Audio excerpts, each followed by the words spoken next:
From the glory days of Green Bay, Bob Lilly of the Cowboys, David Deacon Jones, the classical defensive end, and center Jim Otto, Oakland's Fable 00.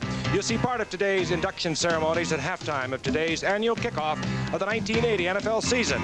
You're looking at a live shot of Foster Stadium where we're minutes away from the kickoff between the Chargers of San Diego and the Green Bay Packers. Dan Faust led the Chargers to the Western Division title of the AFC last year with passes like this to John Jefferson, who recorded his second 1,000-yard season. Faust himself, an NFL record breaker with over 4,000 yards on the year.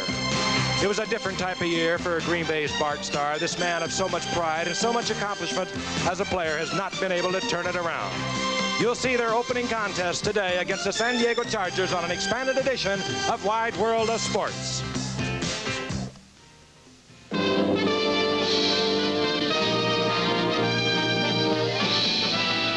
Spanning the globe to bring you the constant variety of sport. It is a stifling hot day in the Ohio Valley city of Canton, one of the pioneer cities for professional football in this country. Hello again, everyone. I'm Howard Cosell. We want to immediately welcome you to this, the advent, believe it or not, of our second decade of ABC's NFL Monday Night Football. We begin it, as always, on a Saturday afternoon with the traditional Hall of Fame special presentation. Today, the Chargers against the Pack. And this year, Bart hopes that the Pack can really start to come back. Frank's already touched on that.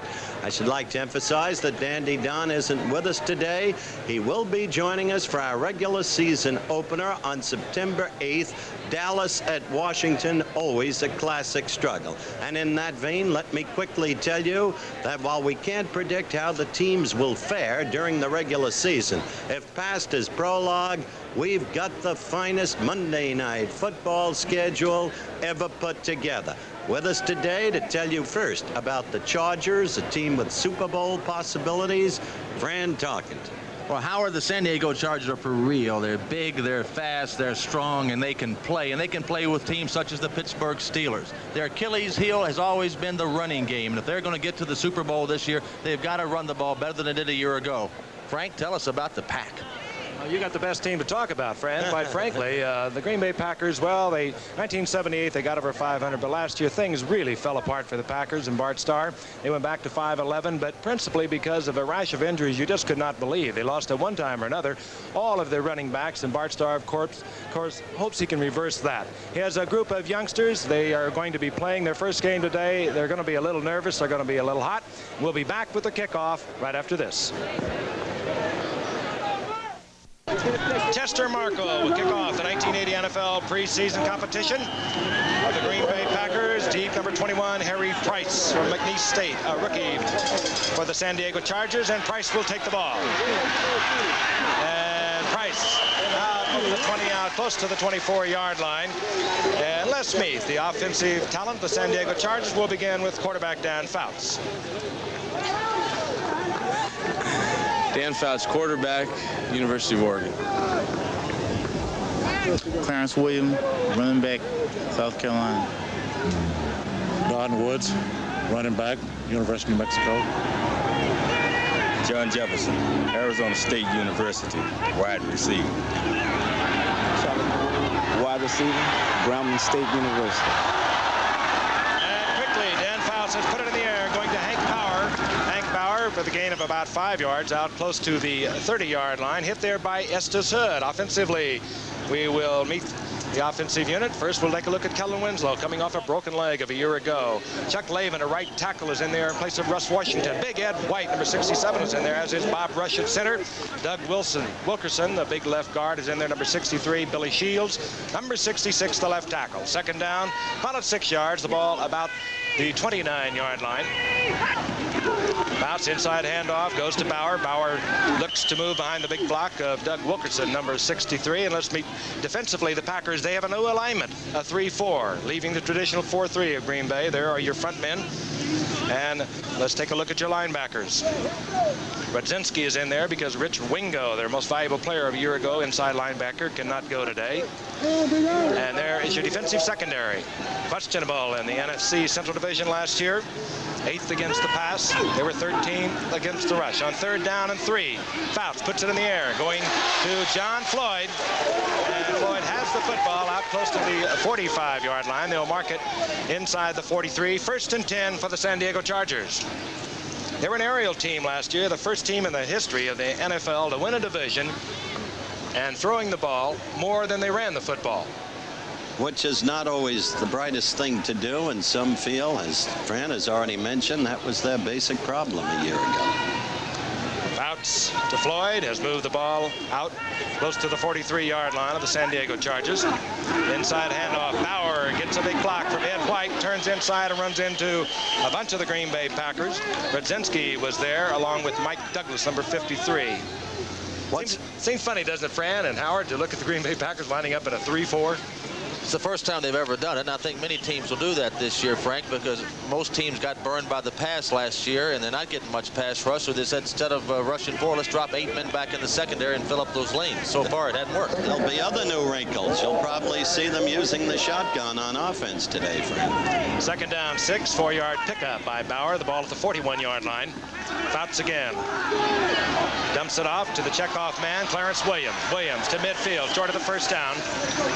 It'll be 3rd down and about 2. Estes Hood moving up there quickly defensively, number 38, along with John Anderson, number 59. And if Anderson can stay healthy for the Packers, he will aid that 3-4 defense they use. A fine linebacker, 3rd-year man out of Michigan. He has really had some problems. Last year he had a broken arm and suffered through most of the year with that.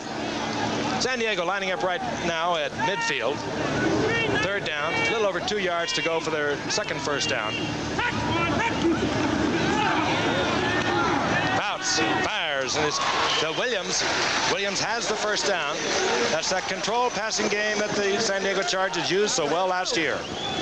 Watching them quickly garner yardage in the air again, and there was the 79 record of Mr. Fouts. Francis, Fouts he threw 7 more than 300-yard games last year. His team lost 4 of those games. We'll talk about that after this play, Howard. It's a good point. The 1st down is at the 44-yard line of the Green Bay Packers. Out of the I formation, handoff, flags down. Williams has the football, dropped at the line of scrimmage. While we're waiting for the penalty, I think that what they're doing is using the personnel they have to the best of their ability. They have great receivers, a great quarterback who throws the ball. They have not come up with a great running back, and you have to have that to have a running game that's good. Our official referee today is Jim Tunney. Name recognized in officiating circles. Let's hear from Jim Tunney. Offside, defense, number 70. He loves it, Tunney. He's an actor. Robert Barber filling in for Ezra Johnson at the right end was offsides. 1st down and 5. The ball inside the 40 at the 39-yard line. Inside handoff. Bauer tries the middle, scrambles for a couple. Down close to the 36-yard line, short of a 1st down. It'll be 2nd down and 2. Hit in there by Terry Jones and Robert Barber. Frank, the one thing about the 3-man line, you don't get much pass rush. And, of course, San Diego probably has as good a pass blocking line as there is in football. And one thing the Green Bay Packers want to do is increase a pass rush. A dismal one a year ago. 2nd down, 2. Handoff. Clarence Williams, the 4th-year man out of South Carolina. 5th-round draft pick about 4 years ago. Short of the 1st down.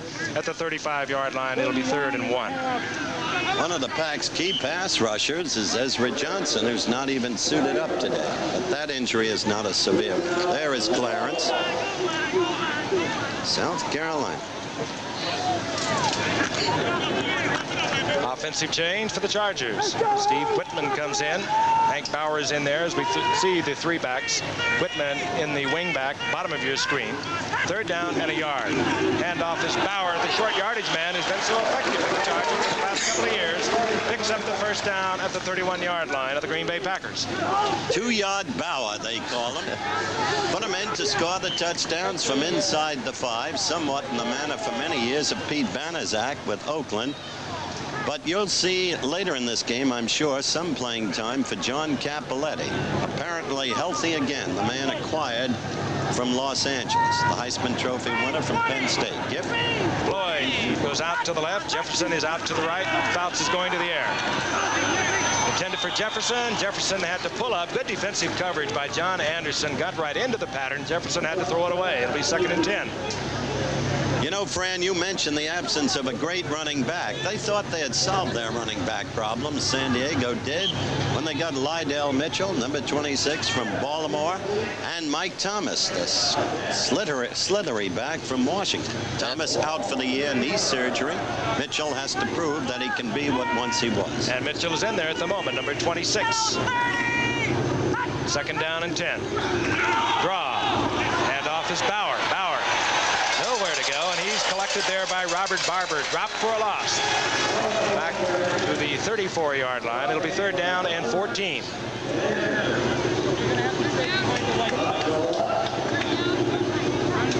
Lydell Mitchell, of course, had orthoscopic surgery a year ago, and he suffered from a staph infection after that.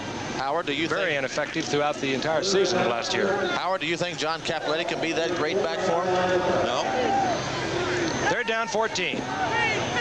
3 wide receivers. Floyd is on the outside. Top of your screen, the slot is Jefferson. Bounce, wants Jefferson. And at the 5-yard line, he was open for a moment at Fouts, led him, but he did not. Incomplete, 4th down. We'll see the field goal unit for San Diego. All right, here we go with Jefferson, who in his first 2 years has caught about 115 passes.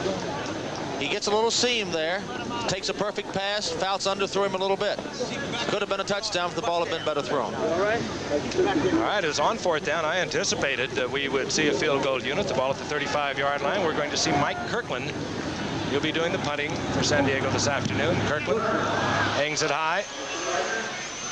Deep is Johnny Gray. He lets it bounce, and it's down at the 5-yard line. Bob Gregory is down there, and Green Bay will start over at their own 5-yard line. And let's meet the offensive unit of the Green Bay Packers. They're young, not too celebrated. Let's begin with their quarterback, Lynn Dickey. Kansas State University. Turdell Middleton, running back, Memphis State. Eddie Ivory, running back, Georgia Tech. James Lofton, wide receiver, Stanford University. Andre Thompson, wide receiver, East Texas State University. So the Green Bay Packers, it's almost like their season of a year ago when they were 5-11. They will begin their preseason. The ball just inside the 6-yard line. Lynn Dickey, by the way, is a great story.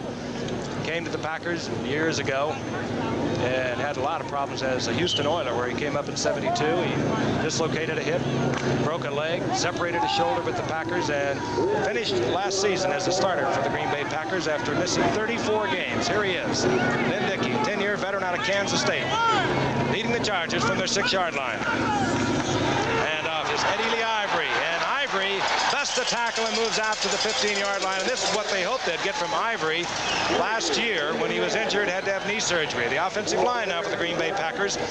An unheralded tight end who caught 56 last year is Paul Kaufman. Greg Cook is the right tackle. Leotis Harris, the right guard. Larry McCarron is the center. Darrell Goforth, that's a good name for a guard. Yes, McCarron, the center. There's Goforth. He's the left guard. And Tim Stokes is over on the left side, number 76, filling in for an injured Mike Concar. 2nd down and 1. 9-yard pickup by Ivory.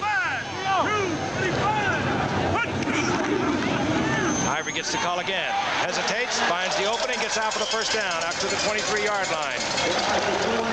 Defensively, Desjardins was in there. And let's meet the Chargers front 4. And there they are, Desjardins. He can play anywhere along that line. The big name, Louis Kelcher, coming off knee surgery. Will he be what he's been in the past? And that's only great. Good linebackers, particularly Woody Lowe. Preston, they both had 5 interceptions of a year ago. Former Green Bay Packer Willie Buchanan anchoring the left side defensively in the 4-3 defense of the San Diego Chargers. 2nd down and 10. The ball at the 23-yard line. Andre Thompson split to the right, out to the left. Lofton. Dickey will put it in the air. And open, and is picked off. Mike Williams picks it off, and San Diego has has the football near the 25-yard line of the Packers. That's a bad place to throw. Nobody threw over Williams as we look at the replay last year, but nobody. He has become one of the very best. Well, they faked the running play here to the deep back Middleton, and then he's got the tight end 82 running across the field. When you run across the field, you lose sight of defensive backs. Out of the left corner of the picture, you're going to see Williams come up and make the interception. He hasn't had a touchdown pass, though, in like 2 years. He is really an underrated defensive back, maybe as good a cover man as there is in the National Football League. New quarterback for the San Diego Chargers, Mike Kirkland, picked up as a free agent this year. You remember him from Baltimore years ago. He hands it off to another former Colt, Lydell Mitchell, who gets in trouble. Scrambles around, digs up a couple of yards. It'll be 2nd down and 8. There's Mike Kirkland, missed a 79 season after being released by Baltimore. Was the Colts' 2nd-round pick in 5th-round pick, that is, in 76. Backed up Burt Jones. Remember in 78 when Burt had so many problems? Don Woods is in there now, along with Lydell Mitchell. Sorry, Frank. Burt's still not throwing well in camp. 2nd down and 8. Kirkland wants to put it in the air and runs into trouble. He's sacked back at the 32-yard line, and a flag is down. It was Terry Jones, the nose guard, getting in there defensively for the Pack. But the guy that really caused the sack was Mike Butler, the defensive left end, who can truly be a great player, but he doesn't play consistently enough. Flag was down. Well, it's not a flag. As a matter of fact, it's a piece of paper. You can see it right there by the 30-yard line. So there is no penalty.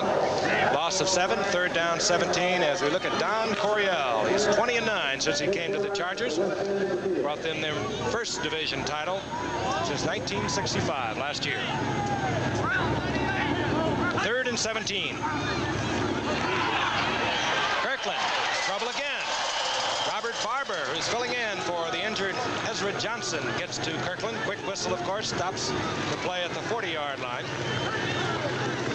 Robert Barber can rush the passer. They got him from the Pittsburgh Steelers. Here's Kirkland going back in the pocket. They got a kind of a prevent defense on. They got a 4-man rush line. He gets some pressure from the right side. Here comes Barber. And that brings up 4th down. Out comes the punting team for the Chargers. Mike Kirkland remains on to punt. Jeff West punted for the Chargers a year ago. They weren't happy, and it's bobbled. Kirkland falls out at the 42-yard line and the 47-yard line, and the Packers will have field position. They began at the 5 with their first series. Now they'll be at the 47-yard line when we return to Canton, Ohio in a moment. Frank Gifford along with Howard Cosell and Fran Tarkenton on Hall of Fame Day in Canton, Ohio, where earlier today Jim Otto, Bob Lilly, David Jones, and Herb Adderley were enshrined at the nearby Hall of Fame facility. We can see it, as a matter of fact, from our booth as we look out over the field. The Green Bay Packers have the football. Kirkland bobbled the punt attempt a few moments ago.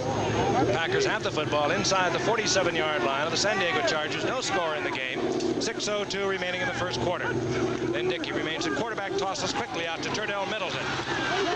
Middleton twists and slides out to the outside, gets down around the 44-yard line. A gain of a couple. It'll be 2nd down and 8. Willie Buchanan defensively there, number 28 for San Diego. As you watch Dickey at the quarterback position, there's a picture of Willie. Remember, he was a #1 draft choice for the Pack at the beginning of his pro career. Dickey has had a metal rod taken out of his leg, a brace taken off his knee. Frank had touched earlier upon the total rehabilitation of the man over a span of years. It's a remarkable human being. Thompson in motion for Green Bay. Handoff is Eddie Lee Ivory, and Eddie Lee Ivory is going to be dunked for a loss on a 2nd down and 8 call. The ball back at the 48-yard line. Woody Lowe was up there quickly defensively, number 51, along with Gary Johnson, number 79 for San Diego.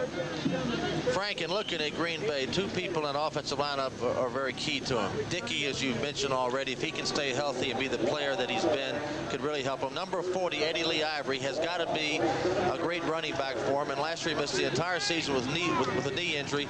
But if he could get going, it'll help Bart Starr's running game. It'll be 3rd down and 11.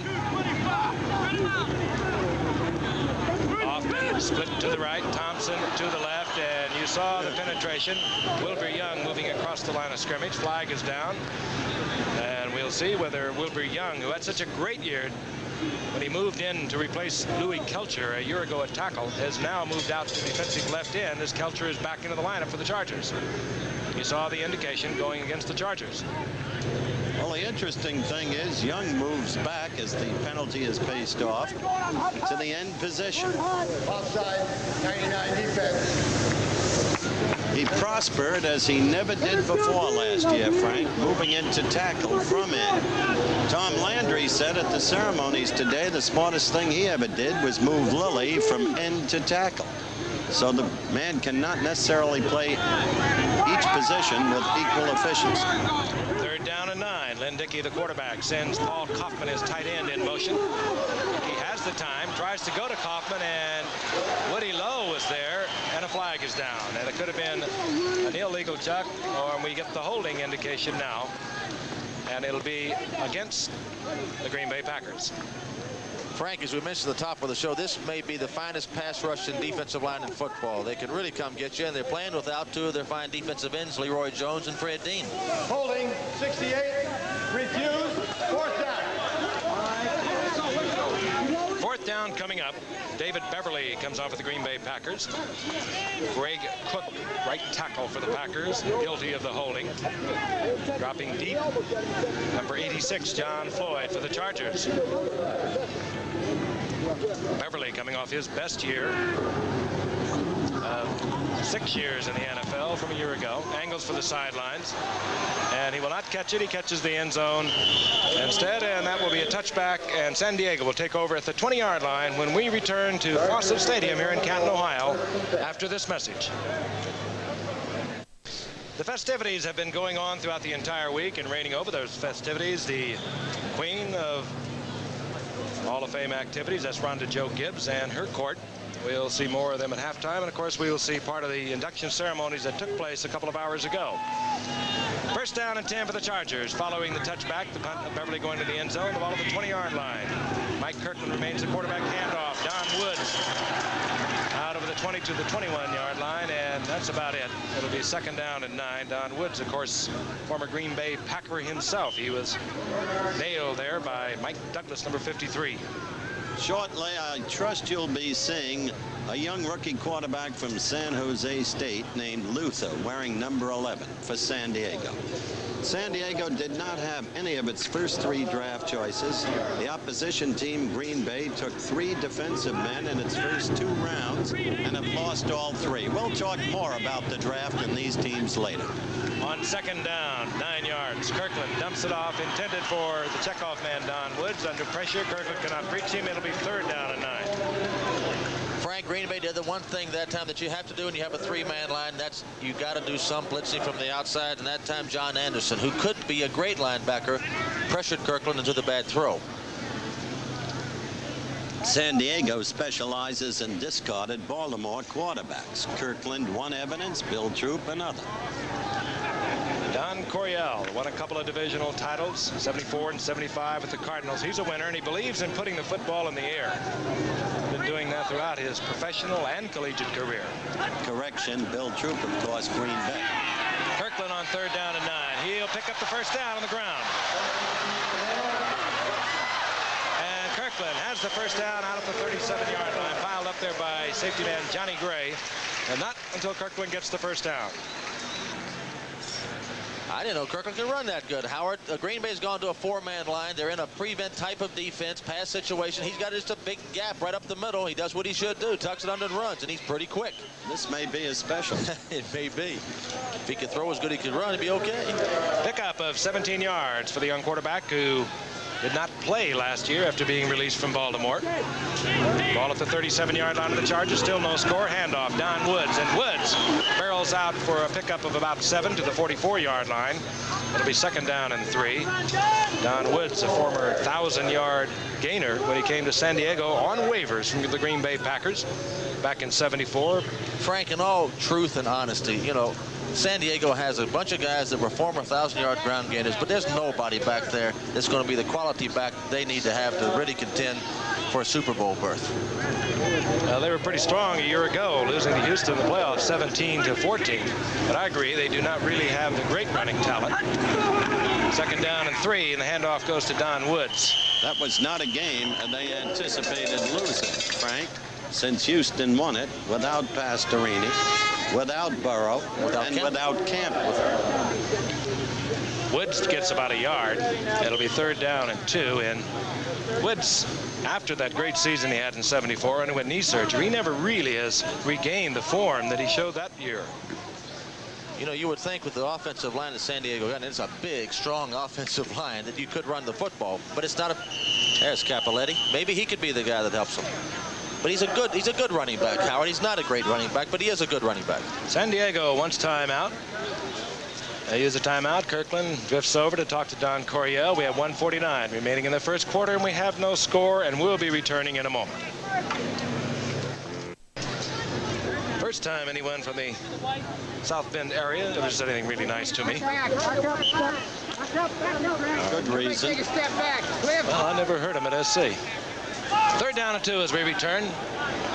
San Diego has the ball. They're in the short yardage offense set at the 45-yard line. Handoff goes to Don Woods. Don Woods bangs in there close, but I do believe he's going to be short. Let's pause 5 seconds and allow our local stations all along the line to identify themselves. Channel 7 WLS-TV Chicago. There is the story. They're looking at the yard markers. I believe we'll probably have a measurement. Steve Luke, defensive captain for the Green Bay Packers, number 46, up there looking it over with the officials. And Jim Tunney says, bring him in, we'll take a measurement. And while they do that, let's talk a little bit about some of the players who aren't here today. Fred Dean, the All-Pro, Pro Bowl defensive end for the Chargers. He's not here. No one seems to know where he is. Bob Klein, he's talking retirement, the tight end for the Chargers. Russ Washington, All-Pro offensive tackle. He played out his option. They expect him to sign soon. John Capoletti, we've talked about him. He has a sore groin.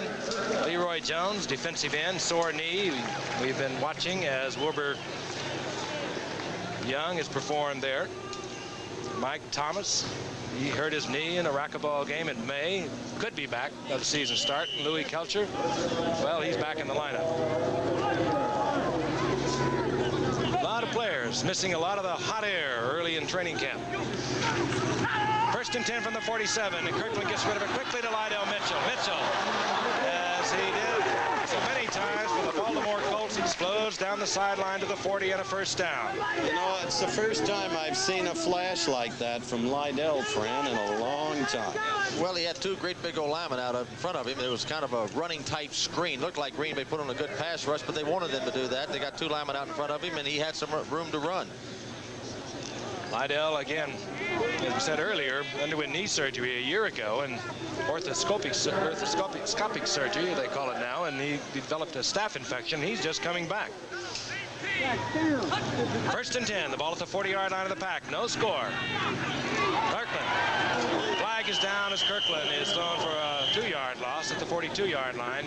Kit Lathrop, second-year man out of Arizona State, in there defensively for the Pack. And we're going to get a holding call. It'll go against the Chargers. Billy Shields, I think, number 66, was holding. I think you're right, Howard. And Lydell Mitchell said, why didn't you throw me the ball, Kirkland? Because nobody was in 15 yards of him. The Green Bay Packers are dropping the linebackers way back, as one will do this time at training camp, and they're leaving the backs alone. Holding 66 yards. How'd you know that, Howard? That it was Shields? Yeah, how'd you know that? Very easy. I watched it. You called that before Tunney did. Another evidence of, well, that's not hard. Another evidence of succeeding on a low-round draft choice. Billy Shields.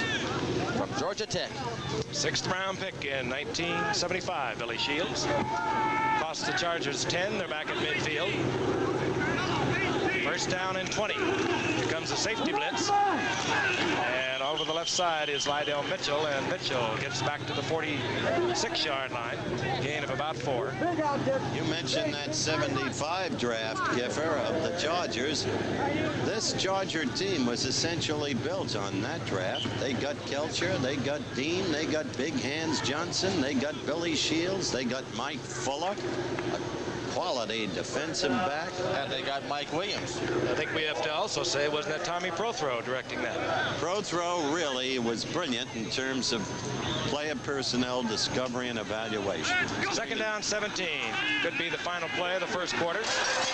Kirkland will go down, sacked again at the 48-yard line for a 5-yard loss. seconds. Clock, of course, stopped when the quarterback is sacked. 2 seconds remaining in the first quarter. John Mendenhall, free agent from the Giants, now playing the nose guard. Former All-Pro performer himself, John Mendenhall, very quick. Seems to have a whole different attitude here. That third coming, man. Well, it happens many times, Howard. When some player has had trouble with one team and he has one last chance to make it, he does change his attitude and becomes a better player. And that is the end of the first quarter. Teams will change in. A very warm day. If they look like they're running in mud at times, well, they feel that way too. They've been working out twice a day. We'll be back in a moment. We're back in Canton, Ohio on the 18th annual Hall of Fame game. Jim Otto, Bob Lilly, David Jones, Herb Adderley, all inducted into the Hall today to bring that membership to 105. Right now the Chargers are looking over 3rd down and 20. Kirkland's the quarterback. And Kirkland is going to go down again, and it's Kent Lathrop who hustles in there and drops Kirkland all the way back inside his own 40-yard line, where it'll be 4th down. San Diego will trot out their punting team. There is Lathrop, second-year man out of Arizona State. Big, too, 6'5", 253-pounder. These Packers are young. They're also huge. Many of them. They are big. The oldest guy on the Packer team, Frank, is 31. The average age is just under 25. Has to be maybe the youngest team in football. I'll tell you, they're making Bart Starr very old, very young. Kirkland hangs it really high. Japhus White, 10th round draft pick out of Texas A&I, takes it for the Pack, and he's hit at the 25 and sprawls out to the 27. 48-yard punt by Mike Kirkland. Well, here is some of the NFC veterans not in camp. The great defensive back, Plank of the Bears, hits like a linebacker. Brooks, both young bloods. Hara for the Rams. You know about Galbraith, that brilliant back of New Orleans, so great at coming out of the backfield. He's been given a deadline by Steve Rosenblum. And John Riggins is not with Washington. He has left Dickinson, Pennsylvania, Dickinson College, Carlisle, Pennsylvania. And I spoke to Bobby Beathard. There's an injury. We'll wait on that. Bobby Beathard, the general manager of the Redskins, last talked with John, who has a year to go on his contract and then an option year. John's gone home. Beathard has not given him any deadline, nor has Riggins, for that matter, uttered one to the Redskins office. They hope and pray they get Big John back. He's one of the better ones. That's Bob Rush being assisted off the field. But the Chargers looks like he's all right. That's not the one who was a right-hander for the Cubs in the 50s, is it? No, Rush does the snapping, and he was hustling down there in the punt. He looks to be all right. So it's 1st and 10 for the Packers. The ball at their 28-yard line. Ron Cassidy is in there at one wide receiver now for the Packers, number 88. Walter Tullis, 87, is the other wide receiver. Tight end, number 89, or rather 83, John Thompson. Handoff, Turdell Middleton over the left side, out of the 30 to the 31-yard line. A gain of 3. It'll be 2nd down and 7, hit there by Lyndon King. Here are 2 first-round draft picks still unsigned. Gifford, Curtis Dickey, the speedster, who's with Baltimore, not yet though, and Doug Martin with Minnesota, not there yet, out of Washington. Questionable first-round draft choices, I saw it, Francis. A real injury background. That's right. Knee. Very bad knee. 2nd down, 7. No score. We're into the 2nd quarter. Hall of Fame Day, Canton, Ohio. Then Dickey hands off to Eddie Lee Ivory. And Ivory out to the 35-yard line for a gain of about 4. It'll be 3rd down and 3. There's Bob Rush. Ivory can be one of the better running backs in the National Football League. He's got that kind of ability. He can, Howard, but I'm not so sure he shouldn't be a tailback. He's really a natural tailback, but they want to get he and Turdell Middleton both in the backfield, as you're looking at Lee Ivory there. But and that's their 2 best runners, so they have to sacrifice a fullback-type player to get both of them in the lineup. You've got a point there, and they have to hope Middleton comes back to his form of 2 years ago. He did not have a good season last year. Ivory, of course, a 1 pick a year ago, injured in the very first game, missed the season. 3rd down, 3. Dickey gets the ball off. A flag is down back where you usually find the flag in a holding situation. The attempt there to Walter Tullis incomplete. Pete Shaw covering Tullis. There is a holding, and it's against the Green Bay Packers. There's another young back of great potential on this Green Bay team. Yes, That's a kid from Maryland. Steve Atkins is coming back from knee surgery.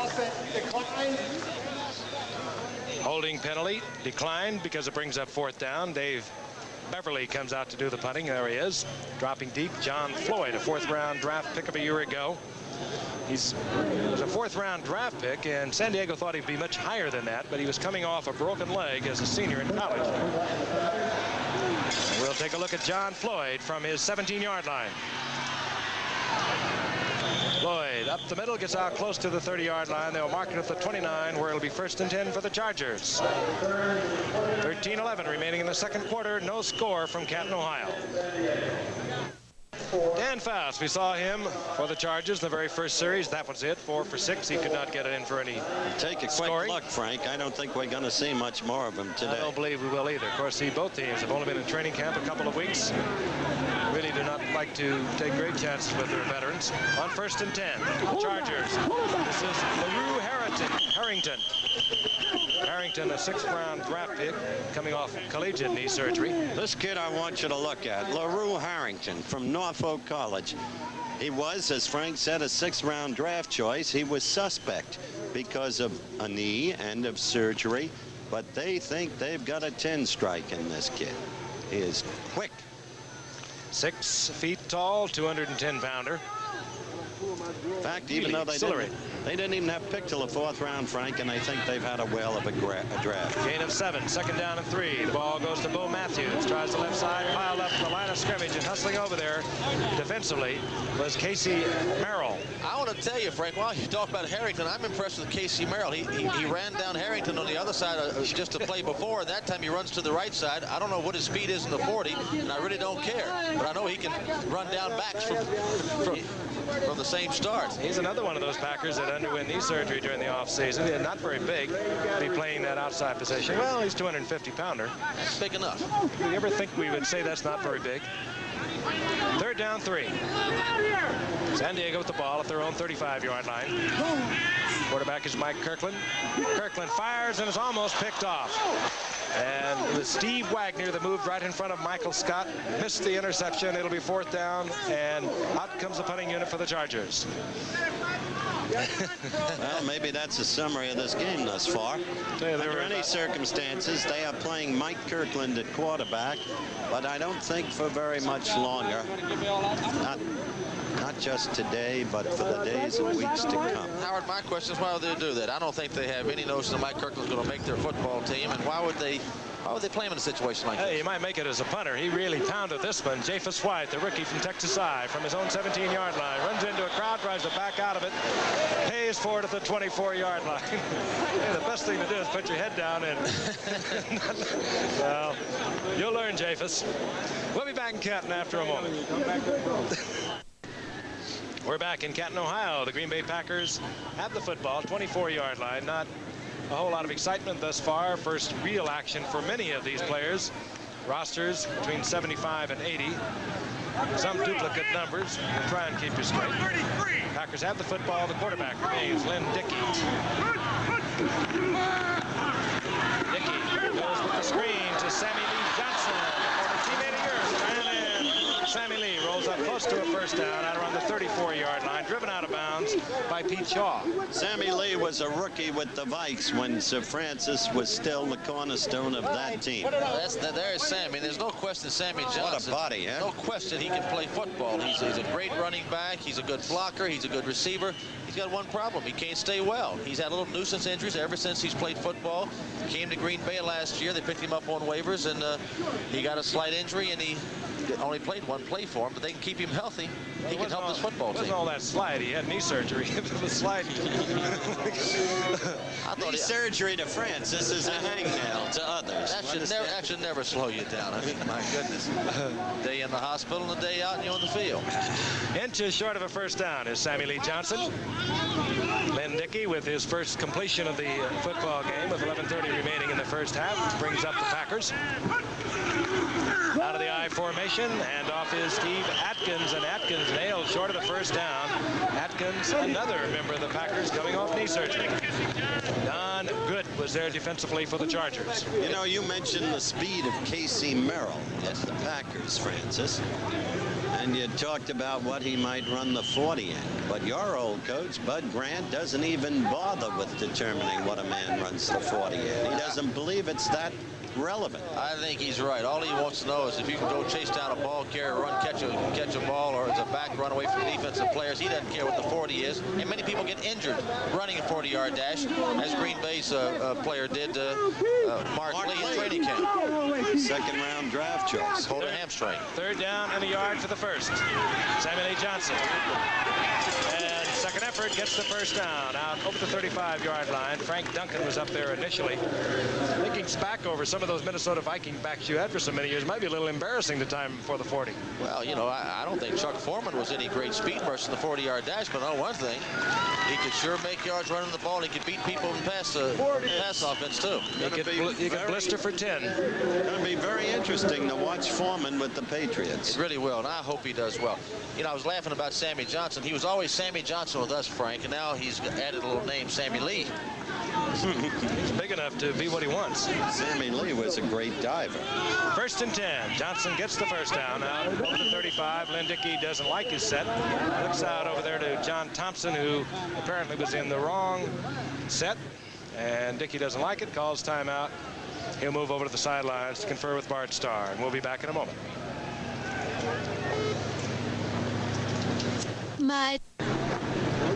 Back in Canton, Ohio, and typically first preseason game of the 1980 football season. We have not had a thrill a minute as we are 10-14 away from halftime. Ron Cassidy, one wide receiver for the Packers on first down and 10. Walter Tullis, number 87, the other. The setback, Sammy Lee Johnson and Steve Atkins, and Lynn Dickey fires, and it's incomplete, intended for tight end John Thompson. Lost his feet at midfield. Dickey, who even at this point wants to make a mark on Coach Bart Starr, very unhappy with himself, overthrowing behind the receiver. A bad throw. It was a bad throw. But the one thing he's doing better now, he's got some quick rhythm passes going for him, and you've got to do that against a pass rushing line like San Diego. He started the game off taking 4 and 5 seconds to throw the ball. It's too tough. Dickey again, as we told you earlier, started the last 3 games of the season for Green Bay last year after 34 consecutive starts by David Whitehurst, and we have not seen Whitehurst today. Second down 10. Handoff. Steve Atkins. Atkins looks for the opening, finds a small gap, and gets to the 39-yard line. A pickup of about 3. It'll be third down and 7. Don Good in there defensively for the Chargers. That's another story. Don Good, what's going to happen to him? Rumored to be good player. He lost his job to Ray Preston. He was the #1 draft choice a few years ago, was a starter for him, got hurt. Ray Preston played his way into the job and doesn't want to give it up. And Preston and Lowe had great year. That's right. years. 5 intercepts each, didn't they, Frank? Sure did. And you get your 2 outside linebackers with 10 interceptions, you're doing something. Third down and 7. Ball at the 38-yard line. Could have been a false start because 2 of the Chargers came off sides. Going deep, intended there for Tullis. Incomplete. One of them was Big Wilburn at 6'9". I don't think he can hide. He was trying to jump back. Mike Williams defensively on Tullis. A couple of Chargers went simultaneously. Here we go. He's using the old stutter count there, and there goes Wilbur, and there goes Big Hands Johnson both. They want to get off the ball and rush the passer, which they do very well. Jim Tunney marks it off against the Chargers. Offside, 99, still third down. So Wilbur collects his second 5 of the day. And it'll be third down and 3 for the Green Bay Packers. No score, Canton, Ohio, Hall of Fame Day. Capacity crowd, that's not a whole lot. This venerable old stadium only holds 20,000, but certainly this town steeped in tradition. The NFL formed here back in the early 20s. I think it was 1920. George Halas, one of the founders, had in a garage. And Steve Atkins holds on, gets to the line of scrimmage, might have got a half a yard out of it. Certainly not the first down. It'll be fourth down as Lyndon King was there defensively for San Diego. And we'll see the punting unit coming out for Green Bay. David Beverly, there he is, and dropping deep will be John Floyd. 4th round draft pick, as we said a year ago. Not a bad receiver last year for the Chargers when he got in there. 10 receptions. Beverly off the side of his foot, and it'll go out of bounds. Much further upfield, I'm sure, than he wanted to see it happen. ABC's Wide World of Sports next Saturday, 3:30 Eastern, 2:30 Central, 12:30 Pacific time. A good, solid fight. Alexis Aguayo against a kid named Boza Edwards, Cornelius Boza Edwards, whom I caught in a fight a couple of weeks back in London. He is a terrific young lightweight. Alexis, moving up in class, is going to find him a tough cookie. Wide World of Sports. Was it Guayo? Wasn't he the Snake Man, Howard? No, that was Alfredo Escalera. Get him confused. On 1st and 10. Kirkland. LaRue Harrington, incomplete. Up there defensively, Dave Simmons. I never did like that Snake. I watched that Benitez fight last night. He can fight. Alfredo is a fighter. Now wants to be called Wilfred. I got a kick out of all those years with certain scribes saying Leonard never fought anybody until Duran. I don't know what they call Benitez, one of the cleverest fighters, inch for inch and pound for pound in professional boxing. To the game. 2nd down, 10. San Diego with Mike Kirkland remaining at quarterback. Inside handoff. Bo Matthews piled up. Line of scrimmage. That'll be it. Hustling Green Bay defense. You get that with youth. You got it early in the season when it's hot and sticky, and when you're trying to determine who's going to make that 45-man roster from what right now is about an 80-man roster for Green Bay. You know, Bo Matthews, Frank, has been a disappointment to San Diego. He's got all kind of size. He's a bad first-round choice. He's got great speed. Many people thought he was going to be a great back, and he just never has even been a good back. But I'll tell you, they've done some job with the draft, San Diego, over the recent years. 3rd down, 10. Kirkland must put it in the air. Kirkland sacked again back at the 24-yard line. Mike Butler this time, I believe, in there on Kirkland. Mike Butler's going against a rookie offensive tackle over there, and he's having a nice time. That brings up 4th down. Kirkland dropping back to do the punting. Japhus White, former track star, Texas A&I. They say he does a 40 and 4.5. You have to find that 40 in front of you before you can do it. Yeah, let's see if that helps him right now. Kirkland with a brilliant punt, driving Japhus White all the way back to the 22-yard line, and somebody must have talked to Japhus White because he hurdles his body into the pile up at the 35, and the flag is down. 53-yard punt by Mike Kirkland. It was a little clip. Well, if they wanted to find out if Kirkland could punt in game conditions as we await the formal announcement of the penalty, they know Kirkland can punt. They also know about him as a passer. Howard, we're waiting for the penalty here. Did you hear what Adderley said to me last night? Herbie? Yeah, Herb Adderley. Let's wait for it, Jim. About Vince? No. You know, I congratulate Adderley on making the Hall of Fame. He's a great defensive back at Green Bay. I played against him many years, and he came up and said, well, thank you, Fran. You helped put me here. Now, what did he mean by that? Wasn't hard. He only intercepted a few of my passes. I must say I helped put him here. Late Vince Lombardi used to say, I'm some coach. I tried to make Adderley a wide receiver and a running back. 1st and 10 for the Green Bay Packers. The ball at their own 16-yard line. Inside 8 minutes remaining in the first half. No score. Handoff goes to Atkins. And Atkins over the left side. Maybe gets a yard out of it, a yard and a half. We'll call it 2nd down and 8. Lyndon King defensively in there for San Diego, a 3rd-round draft pick. And a former safety man, Lyndon King. 2nd down and 8. Every year, this stadium jammed with fans. They pour in from all over the country to witness the ceremonies. You'll see part of those ceremonies, the induction ceremonies at halftime. 2nd down and 8. Atkins gets the call again. Towards the right side, out over the 20 to about the 21. Short of the 1st down.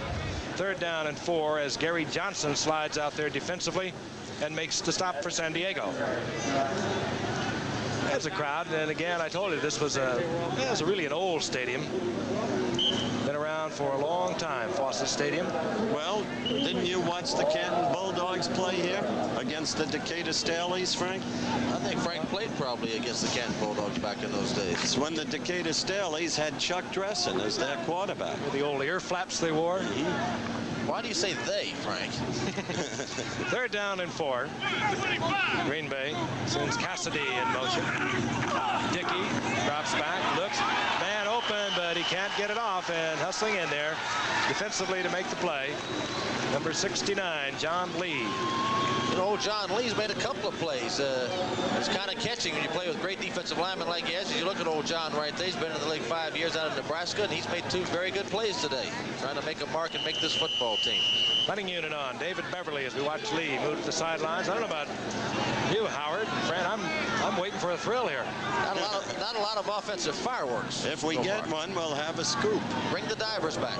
Look at John Floyd, positioned right at midfield for San Diego. They'll have field position.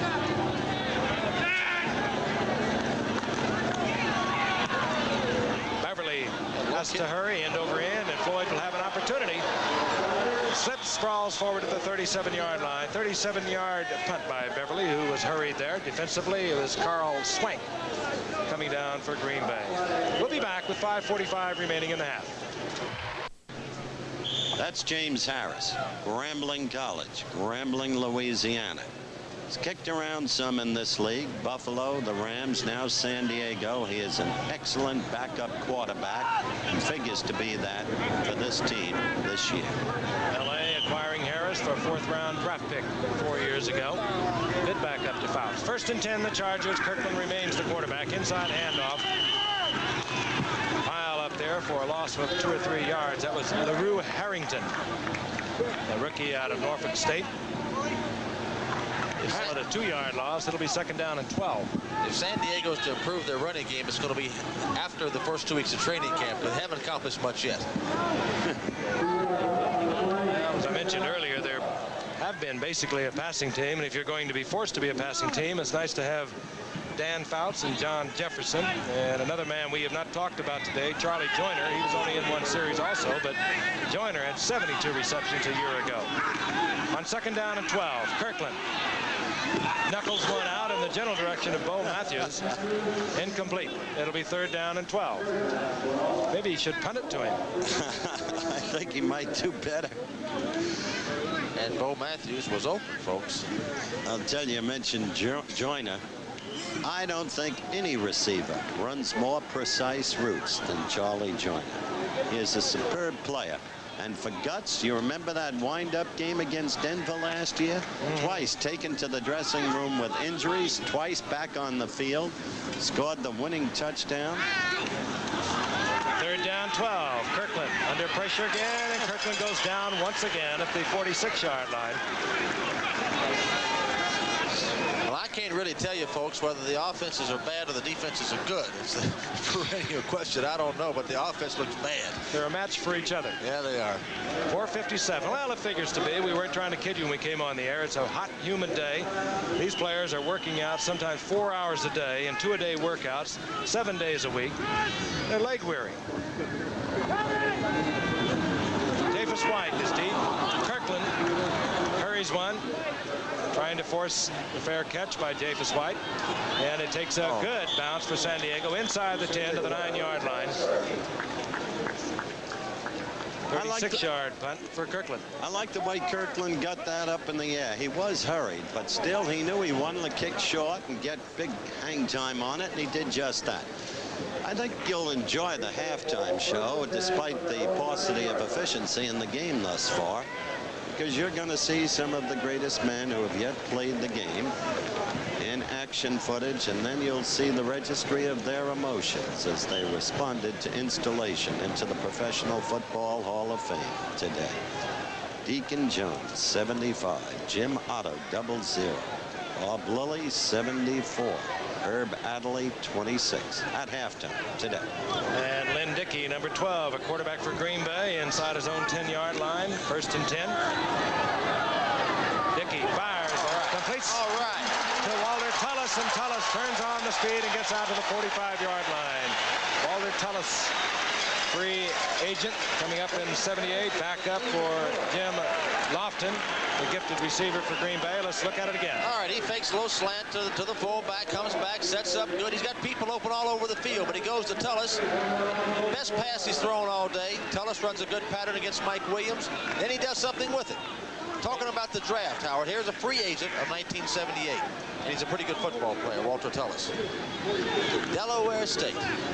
1st and 10, the ball just inside the 45. Still no score, nothing even close to a score as we watch Steve Atkins run into a lot of traffic back at the 41-yard line for a loss of 3. It was DeJournay, the Mr. Everything, along the line for the San Diego Chargers, and Willie Buchanan up there to help.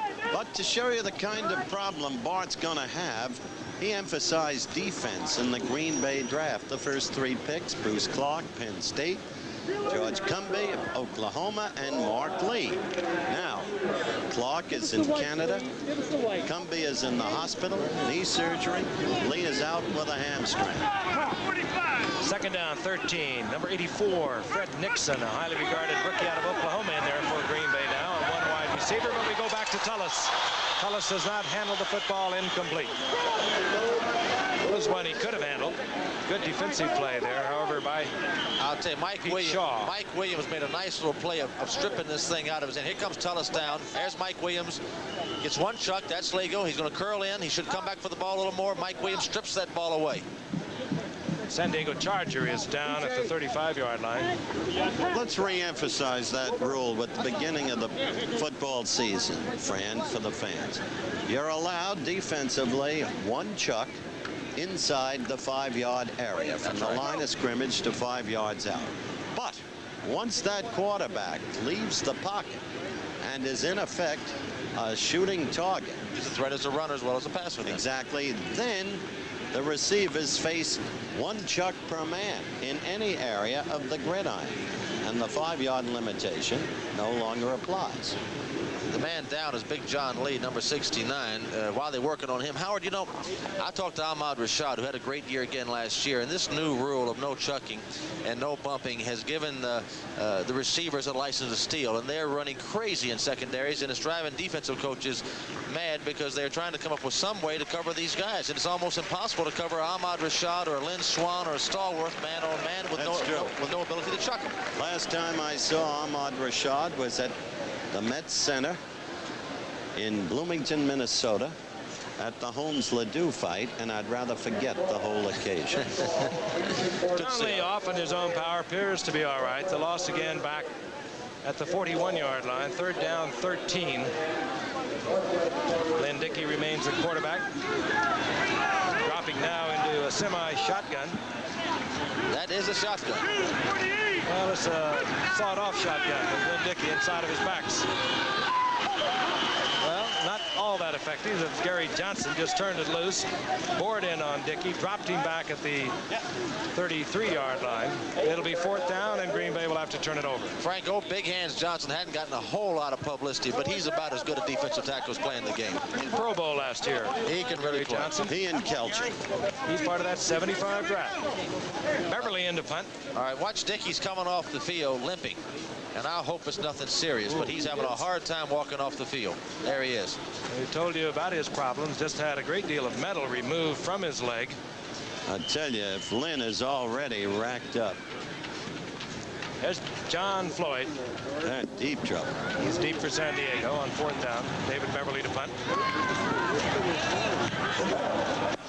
Beverly with the low semi-spiral that Floyd takes at the 28-yard line. Dropped immediately by good coverage at the 33-yard line. 38-yard punt there by Beverly. And again, the story at the moment, Lynn Dickey limping to the sidelines. Zeke Bratkowski has moved over there as we look down on the field to talk with him, and he does not have any trainers hovering around him.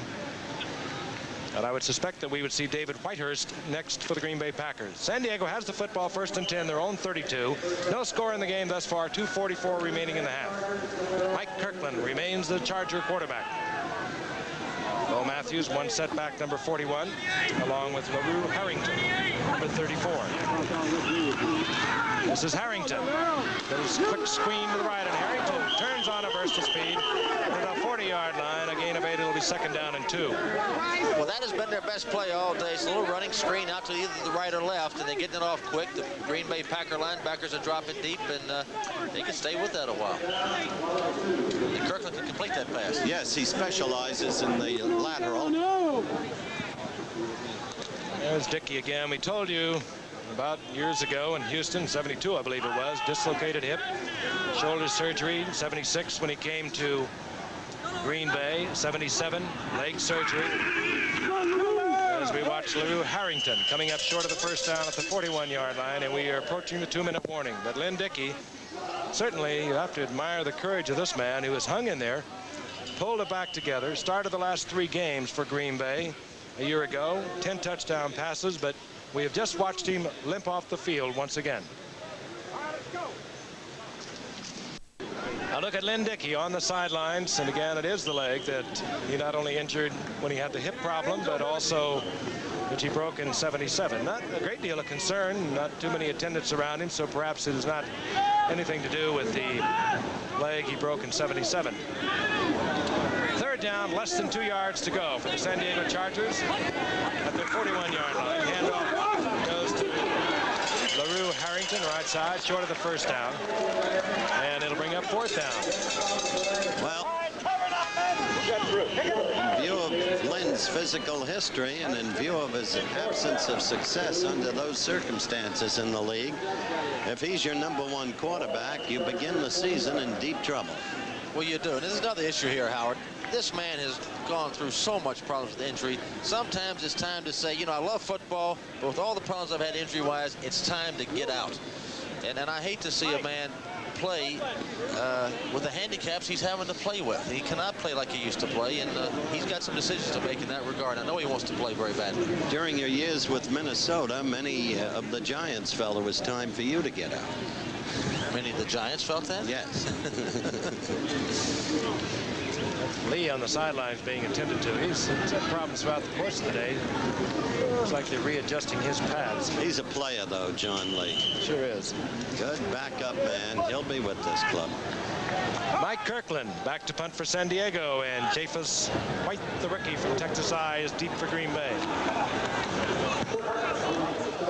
Kirkland can't turn this one over. It'll be short. It's taken by Johnny Gray with the fair catch at the 34-yard line, and that will be where Green Bay takes over. We're looking down on the field to see if it will be David Whitehurst. Yes, it is. Well, this is a big kid. You'll remember when he broke in out of Furman. His first start, in fact, was on a Monday night game. And he was impressive. I think it was in Atlanta, Frank. Do you recollect? And the kid, he's got a lot of guts. He's got a lot of strength. I don't know where it was. I was in Washington. Washington. When he broke in, he did very well. Right. Yep. Whitehurst scheduled to play the second half of today's game. We have 1:40 remaining in the first half with no score. 1st and 10. Whitehurst right to the air. Immediately fires over the middle and is deflected. Intended for John Thompson, and hustling in there with Lyndon King batting it away. Thompson open for just a moment. Whitehurst started 34 straight until relieved by Dickey, the 3rd game from the end of the season last year. Well, Frank, he's the victim of what so many young quarterbacks are the victim of. As you look at his picture there, the Packers, I know Zeke and Bart thought he was going to be great 2 years ago, and he hasn't been great yet, and now everybody's a little down on him. I think he can still play pretty well. 2nd down 10, 34-yard line for the Pack. Firing for Nixon, and Nixon tries to get out and get the deflection to midfield. He does not. Now, he had an open man. He didn't throw that ball well. You know why. You know what he did wrong, Francis. Tell him. Well, it wasn't a matter he didn't throw the ball well. He just didn't throw it at the proper time. You know, everybody looks at the quarterback with a big arm. He's got a strong arm. He can throw hard. The most important thing is you know where and when to throw the football. At that time, the when wasn't right. And the degree of touch. So critical. There's Dickey walking behind the Packer bench. Appears to be all right. Shaking his head. Again, the degree of attention that Dickey is getting makes us think that this injury is not too serious. Out of the shotgun, David Whitehurst. 3rd down and 10. Man open, fires complete. Simon Lee Johnson. Johnson short of the first down, but not by much. Mike Williams defensively there for San Diego. Let's look again. Whitehurst is getting back fine, looks good. Good pass protection. He goes to the right man. Sammy Johnson's the man who's open. And Sammy Lee, as he's known by now, he can help him out of the backfield catching the ball. It'll be 4th down, and the Packers will go on 4th, less than a yard. Yes, why not? 2 tight ends now. Paul Kaufman back in along with John Thompson. Sammy Lee Johnson is the big man in there, number 39. Steve Atkins, number 32, is also in there. No, not throw now. And high over the top is Atkins. He has the first down at the 45-yard line, and Green Bay will probably use one of their timeouts with 1:17 remaining in the first half. Indeed, they do. And here comes David Whitehurst to the sidelines. That's the story. No score, not a heck of a lot of excitement. 1:17 remaining in the first half. One of the greats, Gale Sayers, inviting you to come and visit the National Football League Hall of Fame here in Canton, Ohio. That message brought to you as a public service by the National Football League. We show you a very emotional moment that took place earlier today when Bob Lilly was enshrined earlier. That, of course, coming up at halftime. Green Bay, 1st and 10. The ball at their own 45-yard line. Wilbur Young, quick charge, not offsides, however.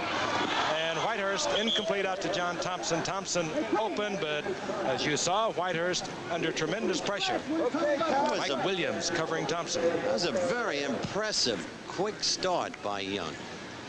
Here's the pattern. Whitehurst really, he didn't throw the ball well, but he's having to throw off his back foot because of the pressure of the San Diego defensive line. It's a very tough way to have to throw a football. You mentioned it earlier, Howard. Wilbur Young certainly is no stranger to that defensive end spot. He was out there 9 years with Kansas City. Never of all pro status, which he approached last year at tackle. 2nd down and 10.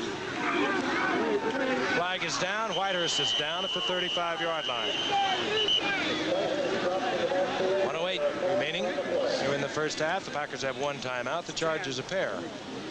And David Whitehurst is coming up limping. He is. Now where do you go? To Bill Troop? No, you bring back Bart Starr. Whitehurst is in some degree of pain. Yes, he is. It looks like an ankle with him. He's having a hard time walking. And he's going to take himself out. No, changes his mind. He should. He should. Absolutely should. This is not smart to stay in this situation.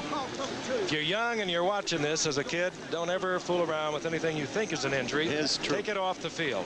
All right, I mentioned that the #1 draft choice of the Green Bay Packers, Bruce Clark, the brilliant lineman out of Penn State, instead vaulted to Canada, is playing for a former Packer up there, Willie Wood, number 24. Let's take a look as we wait on this play at Bruce Clark. This was all of his years running the Nittany Lions.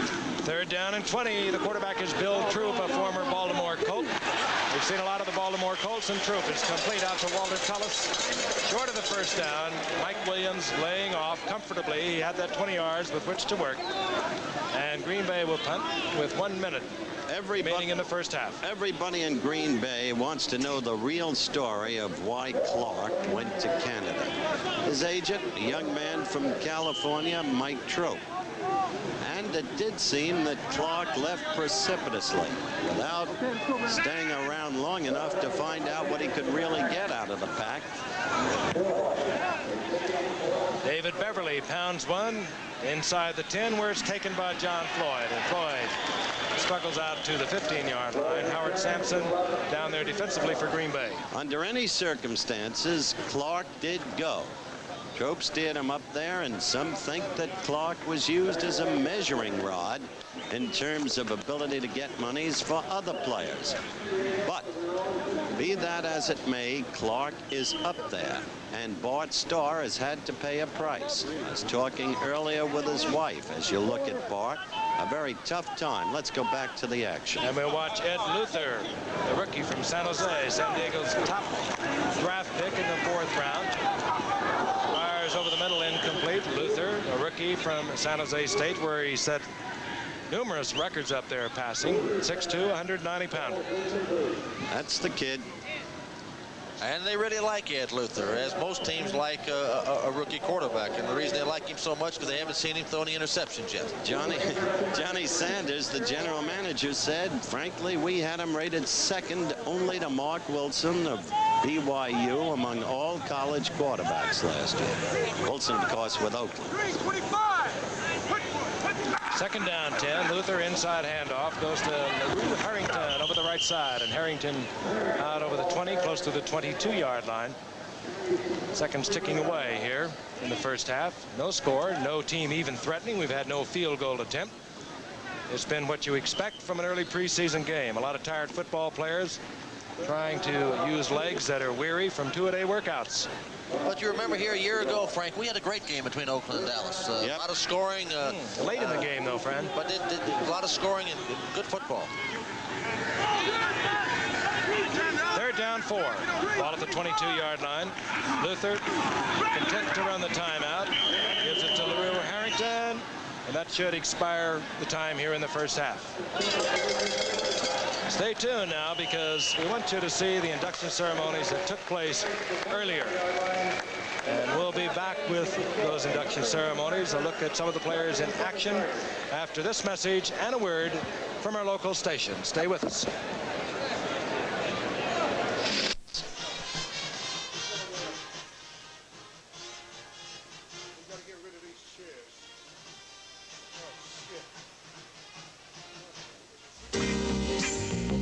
Part of what has made Canton, Ohio, in the pleasant Ohio Valley, such a great and bustling young town is the Professional Football Hall of Fame, where the memories flood one's mind as one views the Carlisle Indians bust, Jim Thorpe. And as one goes through the great hall, there are so many more, including the remarkable coach, Vincent T. Lombardi, who gave the Green Bay Packers their glory years of the 60s, and who made into one of the greatest quarterbacks of all time, another Hall of Fame figure, Bart Starr. Yes, their deeds and dogged faith. And now a new one, mainly from the Pack, though he played for Dallas, joins them today, installed as a Hall of Famer, the man who had a lock on the defensive cornerback position, number 26, Herb Adderley. He became a virtual terror at that position, and always behind him was the coach whom he revered so much. This was in Super Bowl II, picking off a LaMonica pass, downfield, touchdown, clinching their second consecutive Green Bay Super Bowl victory. Today, at the induction, he talked about Mr. Lombardi. I have to talk about Coach Vince Lombardi, because Coach Vince Lombardi reminds me so much of my high school coach. Those two people had more to do with me playing football and being successful than anybody in the world. And I feel a certain sadness in my heart, but I can feel happy and feel good because the spirit of my high school coach and Coach Vince Lombardi is within me. He wore number 75, and they called him Deacon, a nickname that belied what he was on the football field. Played for 14 years, 3 different teams, a 14th round draft choice. Accredits George Allen as the coach who taught him the most, made the most of him, made him produce more than he ever thought he had to give. And justifiably now, in the Professional Football Hall of Fame, he thanked his mother today. There's a lady in the audience today who is and has been my second best rooter and supporter.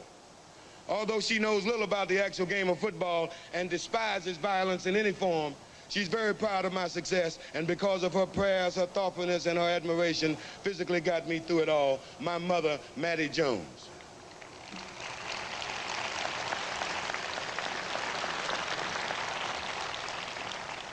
The Secretary of Defense would like to leave you with one last thought. Every man is free to rise as far as he's able or willing, but it is only the degree to which he thinks and believes that determines the degree to which he'll rise. Thank you very much.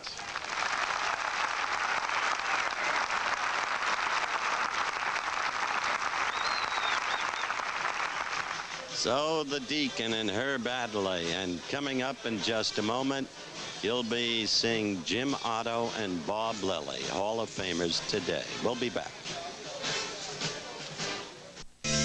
He wore number 00. Position, center. A record 210 consecutive regular season games, unparalleled. He was passed by the National Football League, got his chance in the old American Football League, became in a sense a football pioneer, wore the silver and black of the Oakland Raiders. Al Davis gave him that chance. And now today, some say he is the greatest who has yet played the position. He spoke his thanks to Al Davis today. The man to motivate me and guide me to where I am standing today, and that man is Al Davis. He sold me on the Raiders, and not only that, he sold me on myself. He, along with Ollie Spencer as my line coach, John Madden as my head coach, kept me motivated to play in some of the most exciting football games ever played in the National Football League. The great come from behind wins, the fluke plays for us, some of the fluke plays for the other team, but you remember some of those games. I don't have to tell you about those. They were a great part in making my dream come true. The first man the Dallas Cowboys ever drafted, the only number he ever had, the only professional football uniform Bob Lilly ever wore. A defensive end in the beginning. Tom Landry made him a defensive tackle, says it was the smartest thing he ever did. All over the opposing backfields, all over the gridirons of the National Football League. Landry also says he was the greatest tackle I have ever seen. So Bob Lilly, the monstrous-sized one, goes into the Hall of Fame. Big as he was, he choked up. There were basically three men in my life. My father, my coach in college, and Tom Landry. This is the tough part.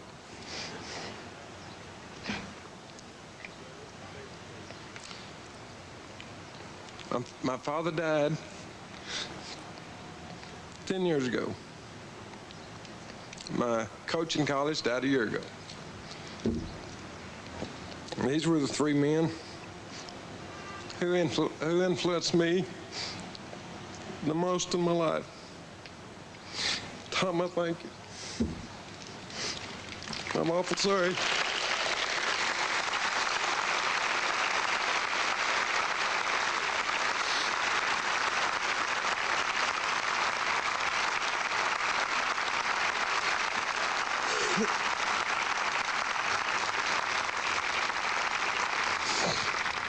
I'd like to say hello to my mother, who's in the hospital back in my hometown. She had planned to be with us here today, but was unable to. I'd like to tell my brother and sister who are back there with her that I realized during the years that I grew up, there were many times that I got all the attention. And I appreciate the fact that they were patient and that they continued to love me. I'm sorry, I just can't help it.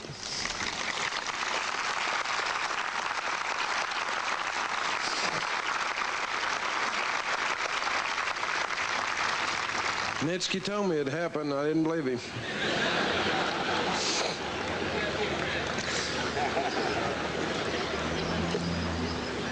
I certainly thank you for listening to me and bearing with me today. Thank you very much.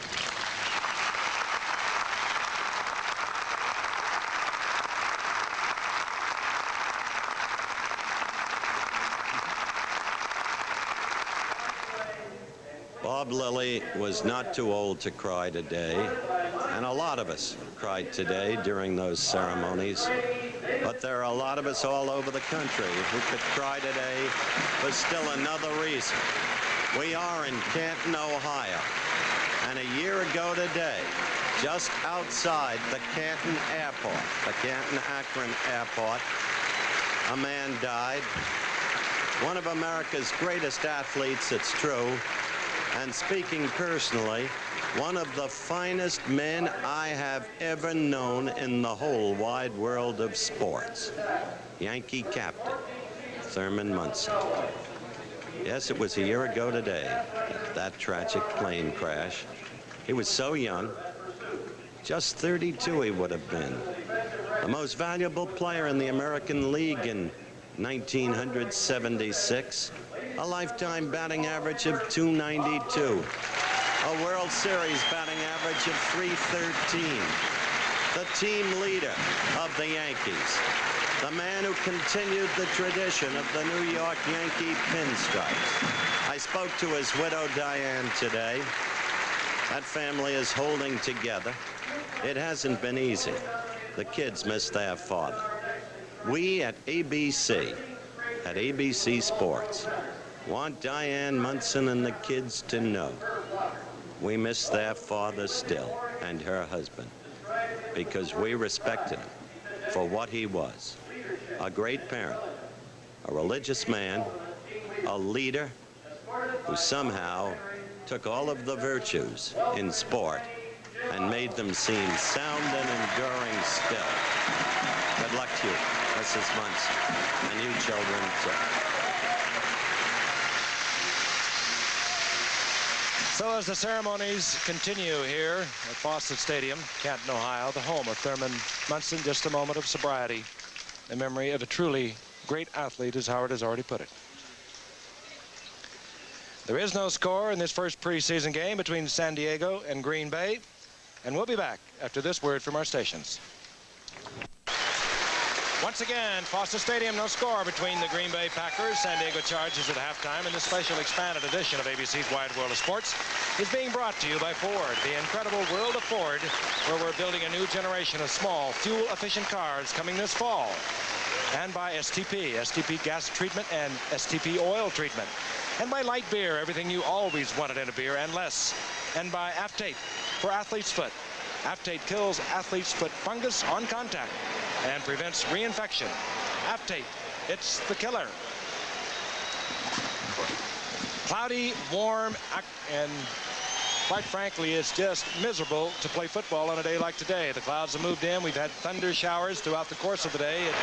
They occurred during the parade. We're looking at Bob Lilly as he is being driven around this venerable stadium, hard against the Hall of Fame situated. We can just see the dome from our announcing booth. Herb Adderley, who wore 26 to greatness with the Green Bay Packers, 48 interceptions, 10 of them returned for touchdowns. One of the all-time greats, David Deacon Jones, and of course the other one, Jim Otto. Howard? Thank you very much, Frank. Quick update in accordance with our ABC Sports policy on sports news around the world. The Moscow Olympics coming to an end. The boxing competition over. Teofilo Stevenson, the Cuban heavyweight, becomes the only man in the history of that weight classification in Olympic competition to win a third gold medal. It was apparently not easy. He won a split decision over Peter Zaev, who is not that good a fighter. I've had Peter in a number of fights, but Stevenson won it, so it's the third time around for him. Notably in the boxing competition, Cuba dominated. 6 gold medals for them and only 1 for the Soviet Union. Quickly, let's move to Major League Baseball. In the top of the 5th, Toronto is leading the Angels 4-3 on the wings of 3 home runs, 1 by Woods, 1 by York, and 1 by Bob Davis. And in the top of the 4th in the National League, Steve Dillard provided a 2-run homer to give, at the moment, Chicago a 3-2 edge over San Francisco, who got its 2 runs on a 2-run homer by Jack Clark. That Clark can hit. You know about J.R. Richard, hospitalized, fighting back from a stroke, and prayers of everybody are with J.R. As the Houston management has said, we don't care about his pitching. We care about his life and his getting well. So their picture of J.R. Seems only yesterday he was starting in the All-Star game for the National League. The vicissitudes of life are many and varied. And here at the Hall of Fame game, the halftime score, 0-0. As Frank Gifford told you, we didn't kid you from the beginning. It has been a downright dull game. Howard, just quickly, an update. If you're with us earlier, you saw Lynn Dickey leave the game. He has a sprained arch. He might be able to come back and play. David Whitehurst, who replaced Lynn Dickey, has left the game with a sprained medial left knee ligament. He will not play, and that could be serious. There is no score at halftime. San Diego Chargers, of course, the defending champions of the Western Division of the AFC. There is Dickey testing out that arch, which we told you about a moment ago. And Frank, if either one of those men play, they got to go to another ex-Baltimore Colt quarterback, Bill Troop. And I would suspect we will see Bill Troop. In fact, we are being told now by our producer, Terry O'Neill, that Bill Troop will be the starting quarterback. Don Coryell looking on. There is a winner, I'll tell you that. He loves excitement in his football, had a remarkable record at San Diego State before he went into professional football. San Diego State, 104 wins, 19 losses, 2 ties in 12 years. Won a couple of divisional titles with the St. Louis Cardinals between 73 and 77. Those in 74 and 75.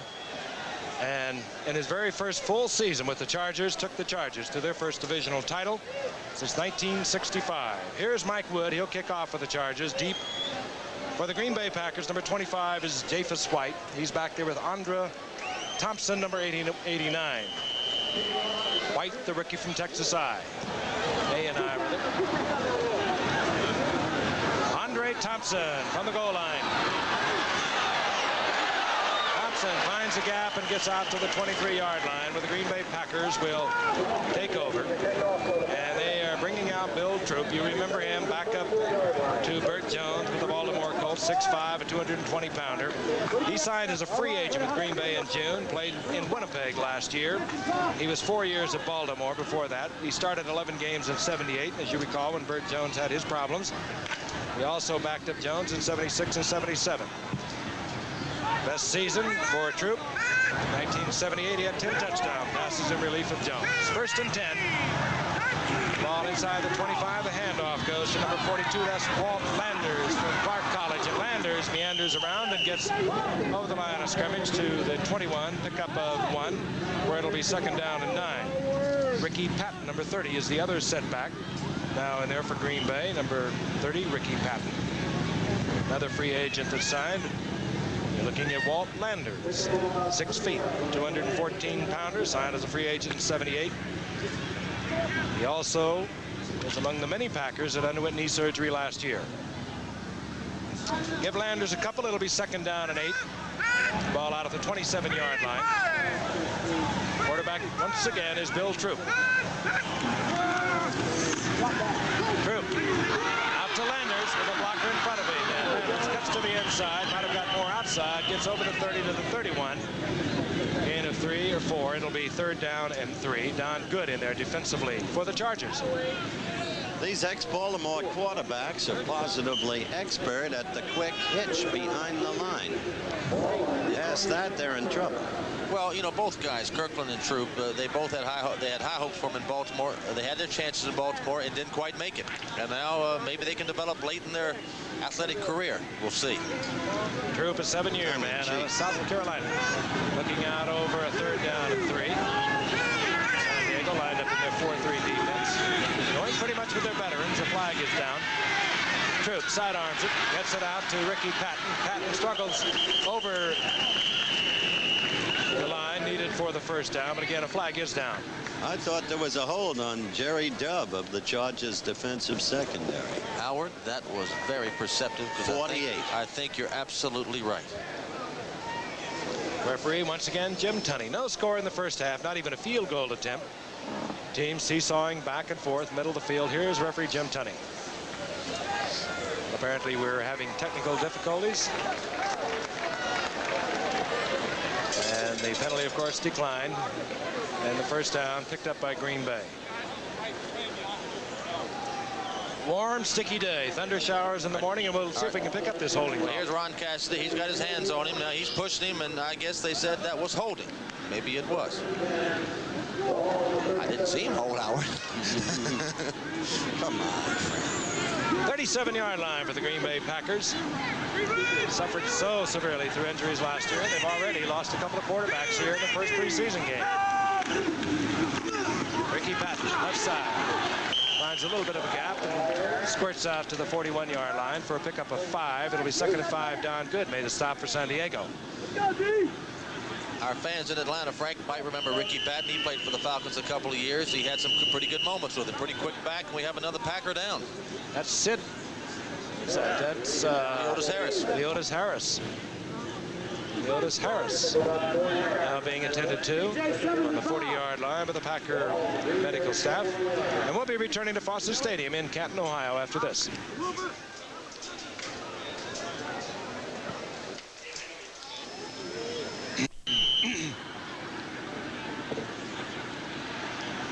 Leotis Harris came off the field under his own power.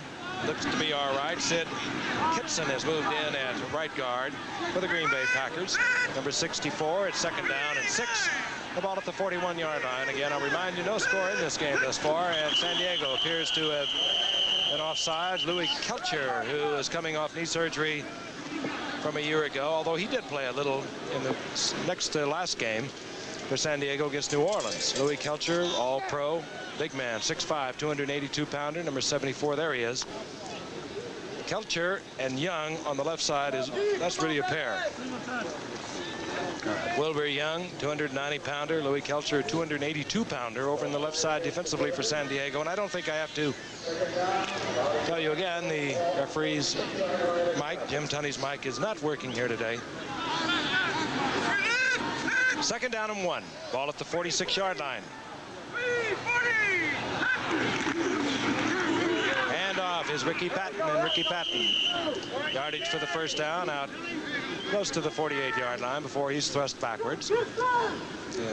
This again will depend upon where they mark the ball, but it did appear as if he had broken the play and has the first down. Again, we'll tell you the Lynn Dickey. The medical report on him, he has a sprained arch. He perhaps could play. David Whitehurst, to relieve Dickey, will not play. Sprained medial ligament of the left knee.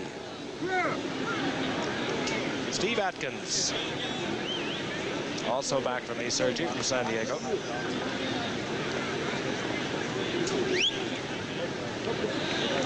Ricky Patton has the first down for Green Bay. We're in the second half. Hall of Fame day in Canton, Ohio. A miserable day, quite frankly. It's been had thunder showers throughout the course of the day. It's been very warm, but it really has not dampened the enthusiasm this town produces for the Hall of Fame enshrinees. Tim Otto, Bob Lilly, David Jones, Herb Adderley, all inducted today to bring the Hall's count to 105. First and 10 at the 47-yard line, Green Bay. Wilbur Young almost got in there for the pitch out, but this is Walt Landers, and Walt Landers runs into Don Good, who's all over the field today for San Diego. And we talked about that earlier in the first half. Preston and Woody Lowe both having great seasons as outside linebackers for San Diego last year, and Good is trying to get his starting job back. He was a starter when he hurt his shoulder last year, replaced by Ray Preston. Preston had a sensational year for the Chargers. Nothing wrong with Horn in the middle, Giff. No, there isn't. They keep looking around. I have for a couple of years say, well, we got to do something better, but Bob Horn is very steady, particularly with those big guys in front of him. Gary Johnson, Louis Kelcher.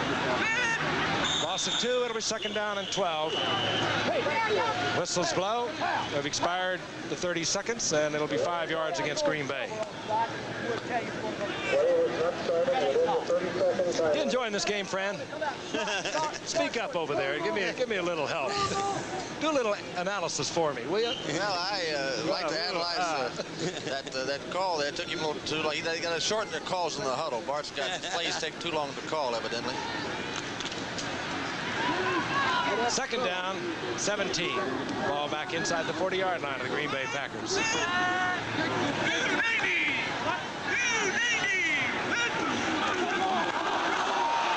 Bill Troop right back on the football, but another loss of about 3 yards. Again, it's sloppy play that you expect in the early going of the preseason. If you can imagine getting up every morning at 7 o'clock, muscles sore, body hurts, going out in 100-degree temperature, working 2.5 hours, coming in, having lunch, trying to grab a quick little nap before a meeting that precedes another 2 hours on the field, sliding out and having a soft drink after that, and then going to meetings again that night.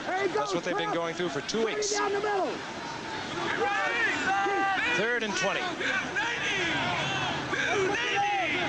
Motion man is Fred Nixon. Troop trying to get isolated coverage on the left side, doesn't get it. Picked off, deflected there. It was deflected by Hal Hal Stringer and taken by Cliff Thrift. So San Diego has the football inside of Packer territory. Let's take a look at it again. The deflection will come from Hal Stringer. He just rolled a little bit to his left, scrambling a little bit, if you will. He's trying to find somebody open. Ball's deflected up by Stringer. Interception's made. Troop is still learning. And Ed Luther, the top draft pick for the Chargers in the 4th round, a rookie quarterback from San Jose State, back in the lineup. Flags go. Luther, incomplete. Tried to dump it out to John Capoletti, who's seeing action for the first time today. Capoletti, of course, missed all of last season with an injured groin, and he's been suffering from it again at the start of this season. Illegal motion against the Chargers. Well, on that play, Ed Luther didn't have to show us how hard he could throw the ball. When you have somebody 5 yards away from you, you lay the ball, Howard, gently into his arms. There's Cliff Thrift, who came up with the interception. Should love that name. Packers decline the penalty to bring up 2nd down and 10. The ball just short of the 45-yard line. Ed Luther, 6'3", 206 pounds. Set a lot of records out in the Pacific Coast Athletic Association of San Jose State. Last year, 57% on his passing. 20 touchdowns. Hands off this time. Capoletti. Capoletti, with perhaps the longest run we've seen of the day. Sore groin and all. Johnny Gray upsets Capoletti short of the 1st down by perhaps a yard. It'll be 3rd and 1. Heisman Award winner in 73, #1 draft pick of the Rams in 74, 76, 77, 78. Capoletti was over 500 yards in each of those Rams seasons. And he's a good, solid football player. Doesn't have great speed, but he knows where to run, and he can help this football team. He can block. Doesn't make mistakes. He can block and he can catch. 3rd, less than a yard. The call is Hank Bauer, the patented short yardage man for the Chargers for the past couple of years. Bobbled the ball. Recovered there quickly by Reggie Haynes. And for the 1st down, ball at the 33-yard line. There's old Reggie. He likes it. Free agent out of the bottom of Las Vegas. 2-yard Bauer. Ed Luther brings the Chargers up.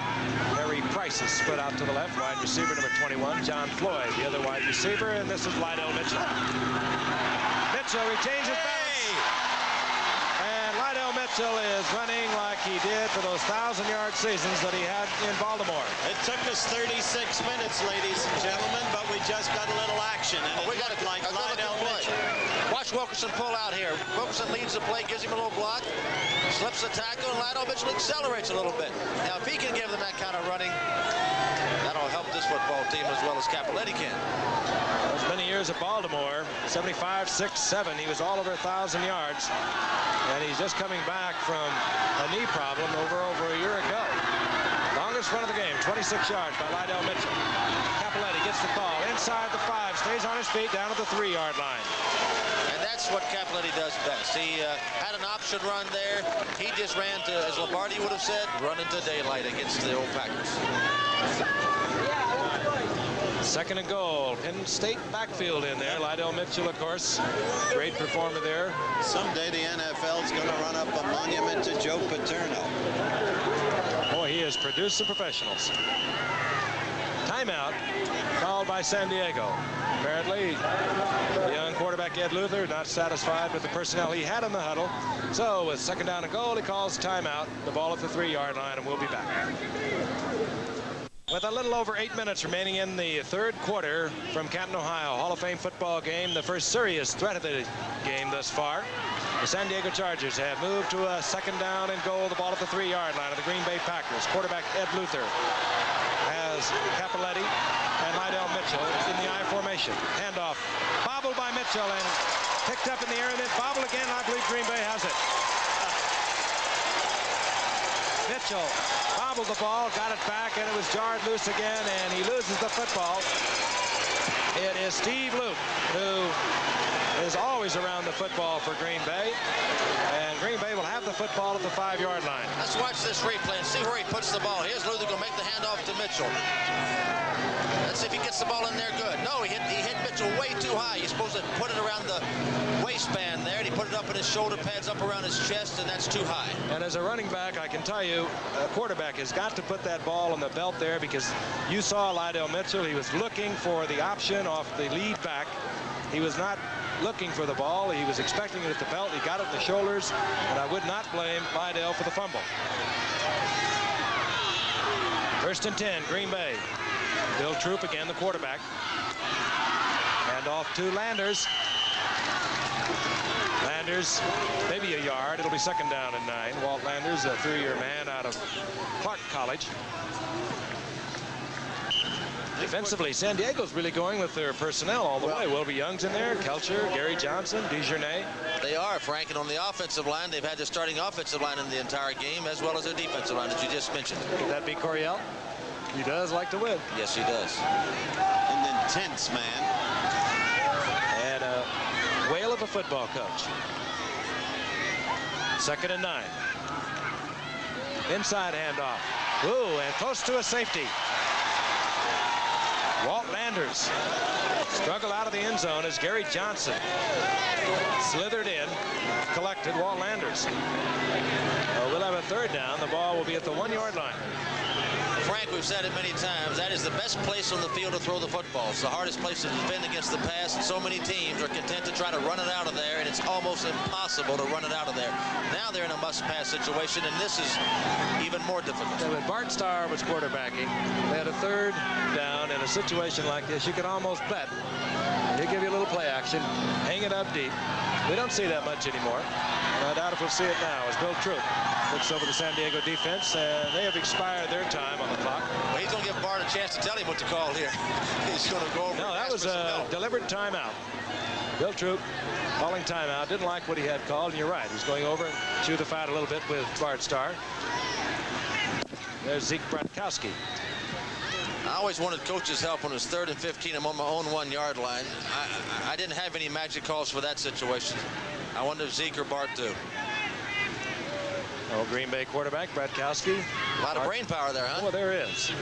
A lot of years of great football between Bratkowski and Bart Starr. All that brain power, you really still need the talent. Yeah, you do. And there's no magic call with 3rd and 15 from your own 1 either. All right, Howard has moved over to our on-camera position. He is there now with the operating general partner of the Oakland Raiders, Al Davis. Howard? Thank you very much, Giffer. This is a familiar figure, of course, considered by many the smartest man in all of professional football. Quickly, you traded Stabler, got Pastorini. How is Pastorini shaping up? He's doing very well, Howard. He's been excellent. He's throwing the ball deep, which we wanted. And our quarterback situation at camp is training camp Santa Rosa is fantastic. And proud of Pastorini, Plunkett, tremendous rehabilitation. And then we have the brilliant young prospect, Mark Wilson. Now that you're staying in Oakland for this year at least, are the fans buying tickets? The fans, we've met some resistance, Howard, naturally. Some of our fans are very disappointed, but then again, many of our fans understand our particular problems with the locale people and with the National Football League in general. I want to make it clear the problem is too legally complicated to be explored at this time. We don't duck it for 1 single minute. Back to Frank for the moment for the play-by-play. And we will watch a 3rd down, 14 attempt. And here comes Walt Landers over the left side. Gets out for a yard and a half. It'll be 4th down. Here comes the punting team. We're going back to Howard and Al Davis. Now, quickly back to the leader of the silver and the black. What about Mark Wilson, the brilliant one from BYU? Your quarterback of the future? Yes, I would think so, although we think Pastorini and Plunkett can play in the future in the next few years. But Mark, as you well know, is a brilliant prospect and just signed with us about 10 days ago, and we look forward to great things for him. Giff? Beverly has to hurry, gets it off, and John Floyd is deep. Takes it for San Diego, gets inside of Green Bay territory to the 48-yard line. Corralled there, 52-yard punt by Beverly, who really had to hustle. Once again to Howard. All right, final question, Al, and then goodbye. Get your plane and go back. This is the question. For 17 years, you have produced the most consistently winning and excellent football team in the pro ranks. Is that reign over? Are you now in decline? No, to quote an old phrase of Vincent Lombardi, the greatness of the Raiders is in its future. We're in a transition period. We were 9-7 the last 2 years, but I honestly believe we're close to dominating again. We're just a little bit away from it, and I think you'll see the excitement, you'll see the dynamicism of the Oakland Raiders in 1980, and we hope we can go from there. Good luck to you, and thank heaven for your little girl. Well, Caroli thank you very looks much. great. I love you, and thank you very much for your support and the whole network, and really much. It's Thank you, a Al. great thing. Thank okay, Giffer. How do you answer a question like that? Are you in your decline? Very good, though. All right, Capoletti got 3. It's 2nd down and 7. Unloading is Ed Luther, going deep. Has a man just out of reach. Hustling down there was Jim Leger.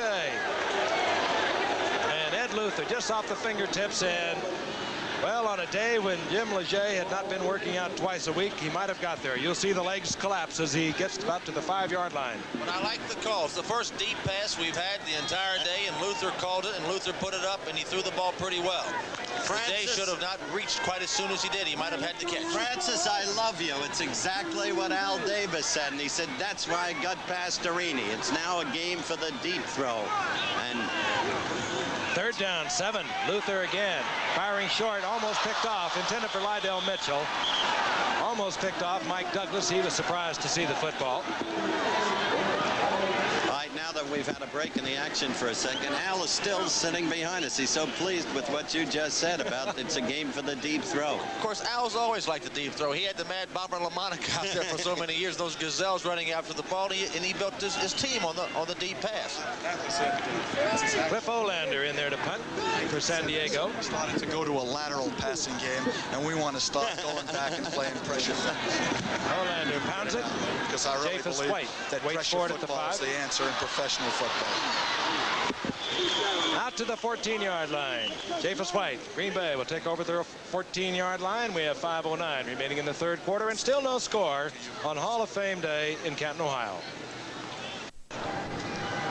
Green Bay has the football here in the 3rd quarter. Canton, Ohio, they have the football at the 15-yard line.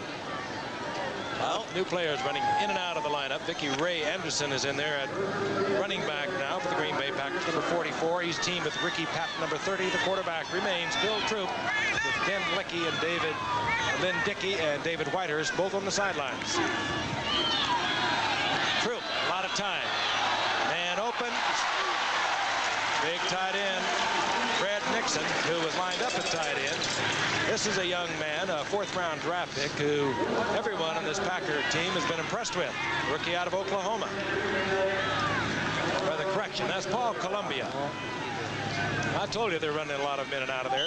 But you did mention Fred Nixon. They have high hopes on Fred Nixon. They think he could be a starter for them by the time the season starts. Paul Columbia. Paul Columbia is a rookie out of Villanova. 1st and 10. Ball at the 27. Columbia, 81, remains a tight end, bottom of your screen. Ricky Patton. Flags are down, and Patton goes down. He got back to the line of scrimmage with his progress. But we got the defense offside again. It looked like it. There was movement there. But there again, they've got those big guys in there. Leroy Jones and Gary Big Hands Johnson and Kelcher. DeJournay. You made a friend out of Al Davis, I'll tell you that, Doc. He was so thrilled when he said, we had one raw from this crowd today. He said, that long pass tried by Luther. Well, he's It's the name of the game today. Well, he's right about pressure offense. With the defensive rules as they are now, aiding the offense as they are in the receiver, you've got to get the ball down the field. We've only seen that happen once the entire day. I think basically, though, the coaches come into a game like this, don't you agree, Fran, Howard, that they want to look at things. They want to look at individual players. They really are not caring about a win or loss. No one's going to remember whether you win or lose something like this. They want to see players. Vicky Ray Anderson, the youngster out of Oklahoma, gets a couple. It'll be 2nd down and 3. Baseball scores. Toronto 4-3 over the hapless Angels in the 8th inning. And in the National League, the Cubs lead the Giants 5-2 in the 6th inning. Frank, I agree and disagree with you. I don't think winning or losing this game is of great importance to them, but they want to see their players make plays. have to do to win in the National Football League once the season started, and they're not doing that today. All right, second down, 3. The ball at the 35-yard line. Ricky Patton, left side, trying to cut behind the block of Carl Swank out there. Does not make the cut, and will lose a couple of yards. It'll be third down and 5. It was Lyndon King, again, defensively for San Diego. Both Lyndon King and Don Good having good days for the Chargers. Yep.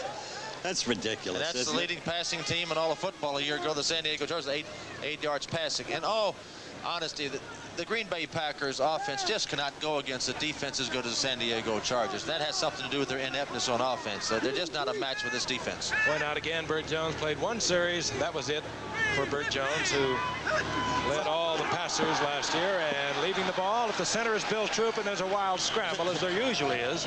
You know, it's funny. In the midst of this ineptitude, Fouts, who was in there but briefly, 6 plays, completed 4 of 6, Frank and Fran.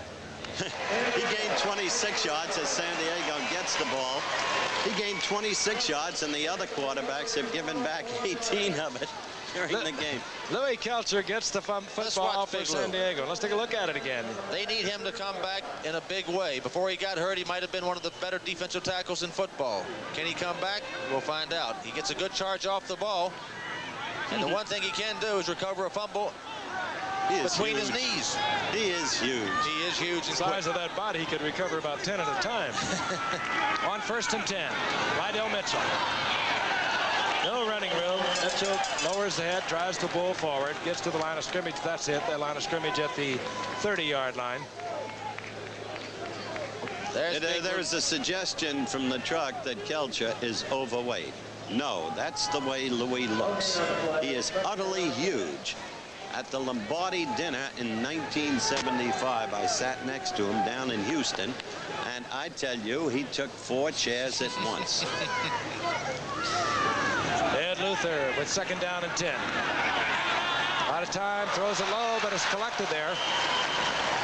And short of the first down, San Diego receiver Greg McCrary. Tight end coming across the middle. Luther with throwing the ball just a little low, but he was making sure of it. Looks like an electrical storm. There's Greg McCrary, picture of him. He's a former Atlanta Falcon and a pretty good tight end. They're in pretty good shape at tight end, Howard. They got Kellen Winslow. If they get Bob Klein back, who I think can still play, and McCrary, they're in pretty good shape. Bob is really angling for a contract suitable to his taste. With Bob Klein, who played tight end last year when Kellen Winslow was hurt, their fine rookie from Missouri. With Klein in there, you can move Winslow all over the field into different formations. That's why they like to have Klein back. 3rd and short, and Ed Luther botches it up, but he struggles up close to a first down. I don't know whether he got it or not. I don't believe so. I don't either, and he's going to learn to get smarter in the National Football League, or he won't last very long. Can really run into a crowd when you turn the wrong way out of that quarterback spot. Short of the first down by about a yard. You know, these are 2 critical areas that the young quarterback has made in 3rd down situations. One, he gave a bad handoff to Mitchell, and here he went the wrong way. Real story coming out onto the field at the moment. Number 6, Ralph Benershka, set to attempt the field goal. A lot of Cleveland fans here. Canton, of course, being proximate. Benershka, who was stricken with an intestinal disease a year ago. He was in critical condition, required surgery. There was not much hope that he'd be able to come back. Going into this season with a string of 13 consecutive field goals, but he misses as he hits the upright from 39 yards. Benershka, in regular season play, has 13 consecutive field goals as he makes his attempt to come back here in 1980. No score remaining. We'll be back. A few moments ago, Fran Tarkenton pointed something out on this field goal attempt by Benershka. The hole just wasn't a clean hole. Fuller fumbled the snap from center, and he didn't get the ball down cleanly for Benershka, and hence a little bit off target, hit the goalpost. Not his fault. 29 seconds remaining in the 3rd quarter. You mentioned Benershka had a remarkable recovery, Frank, and it's true. They did a beautiful thing for him with a dinner this past June in San Diego. Ball just over the 20-yard line. All the the first-string wide receivers are back in. We come with the reverse, and this will be Andre Thompson. Blockers in front. Thompson, and if he stays on his feet. Thompson almost broke it off. Down to the 35-yard line. Beautiful blocking out in front of Andre Thompson. Just mentioned the wide receivers were all back in. Green Bay with a little razzle-dazzle. Well, you don't see this early in training camp. A reverse play, and they caught him napping on the other side. They're over-pursuing. He gets some blockers out in front of him. There's the quarterback troop. Is he going to block anybody? Well, he did. Well, you say you don't see this early. It's in effect an end around with Andre Thompson. You don't see it that late either, because when you and I sat together in the 1970 Super Bowl game in New Orleans, Hank Stram drove the Vikings crazy, using Frank Pitts, number 25, repeatedly on the end around, and it was as if the Vikes had never seen it before. Now, Howard, recollect? Now, Howard, you'll never let us forget that, will you? You weren't with the Vikes then. I know, you were with the Giants. Yeah, but I still love the Vikes. Thompson down to the 35-yard line. Clock started, and we are not going to get another play off before the third quarter expires. 45-yard pickup by Thompson. Still no score in this game. We've had one missed field goal, and we've had an opportunity for San Diego, as inside the 5-yard line, they could not score. We'll return for the fourth quarter in just a moment. Sunday at 8. Complete all the way down to the 15-yard line. James Lofton made the catch, the leading receiver from a year ago of the Green Bay Packers, and he's moved to the 14-yard line. First serious blitz we had, and it came on a reverse by Andre Thompson, who went 45 yards. For those people in the areas of the country who are getting our video, we're going to show you a replay as we look at James Lofton. And he makes a move, breaking into the middle. He's a great prospect as an outside receiver. All he needs is a quarterback who can get him the football. If he gets a good quarterback to do that, he'll catch a lot of footballs for Green Bay. Lofton, the youngster out of Stanford University with 54 receptions a year ago. He is a fine one. First and 10, the ball at the 14-yard line, and we understand our video is completely lost around the country. We'll try to keep you abreast of the game as well as we can with an audio call. We've had severe thunderstorms here in the Canton area. Lightning is flashing all around us, and Francis is leaving.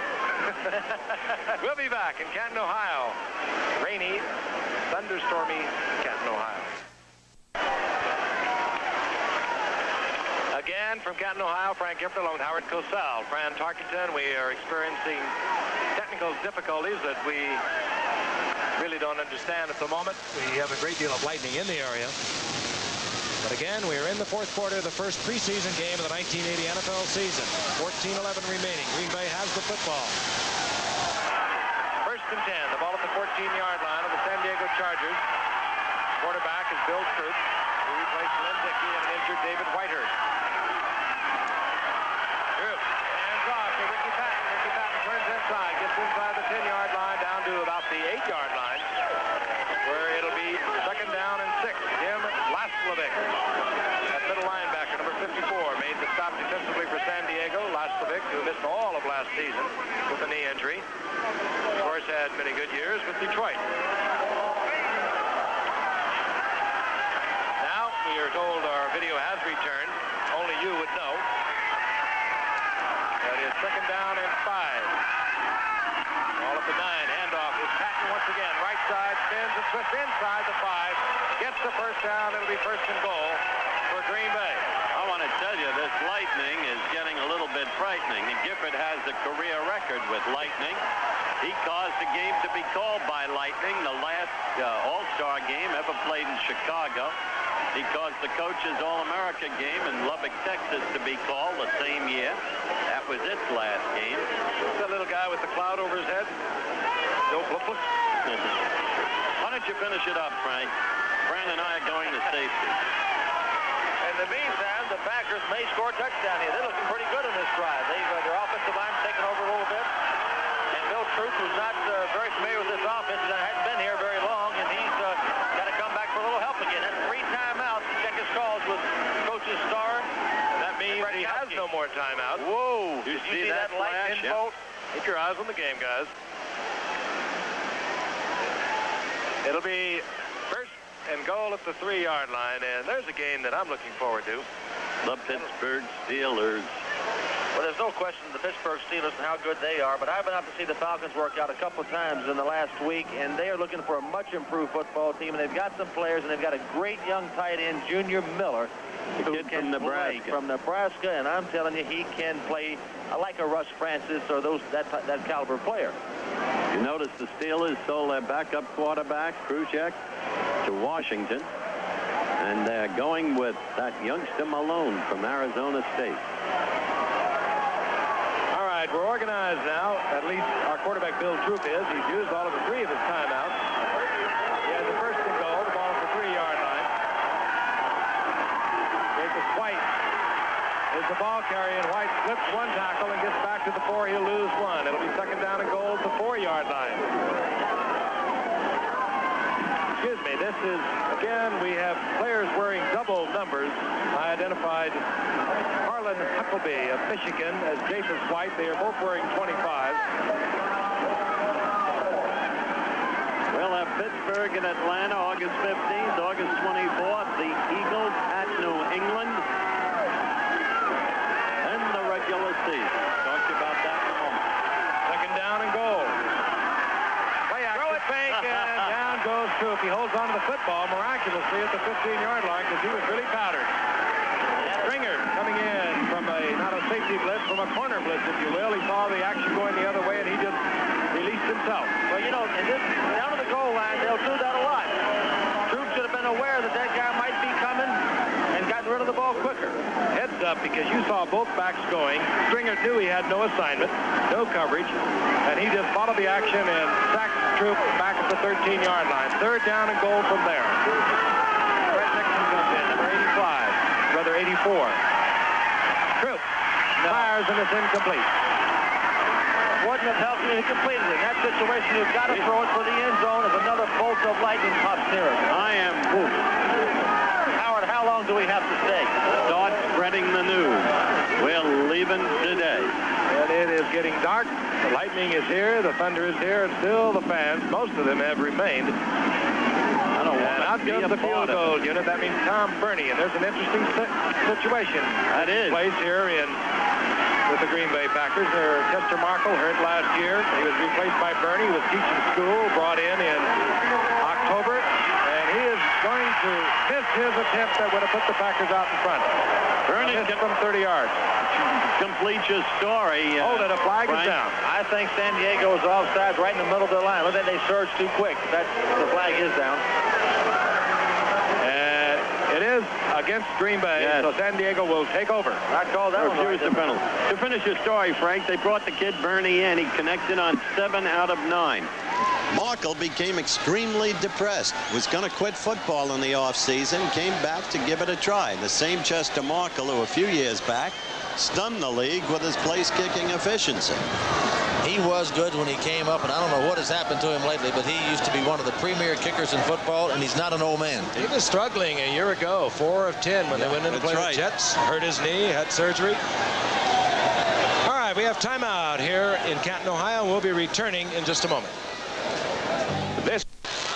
The lights are on at Fawcett Stadium here in Canton, Ohio. The skies have darkened, a thunderstorm in the area. We see lightning crackling all around. San Diego has a 1st and 10. And LaRue Harrington is the receiver from Ed Luther. And Harrington taken out of bounds out of the 26-yard line. 6-yard pickup. It'll be second down and 4. They might be well advised to call this game on account of lightning, from my point of view anyway.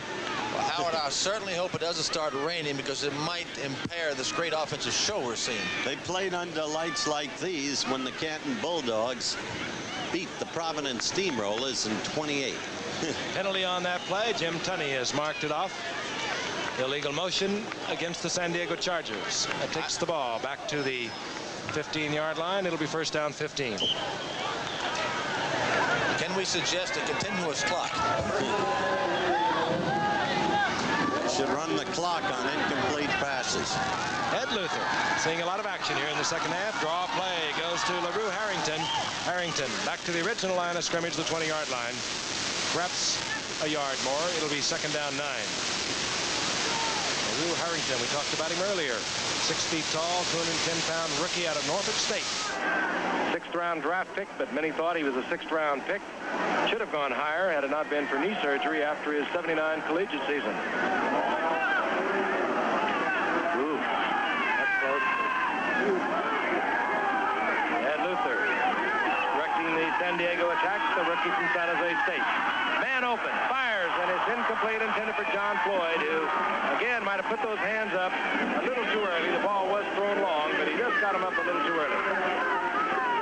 Yeah, Luther didn't really throw this ball with any zip or crispness that you would expect out of this young man with a strong arm. Here comes Floyd down the field, simple post pattern. He'll break to the middle.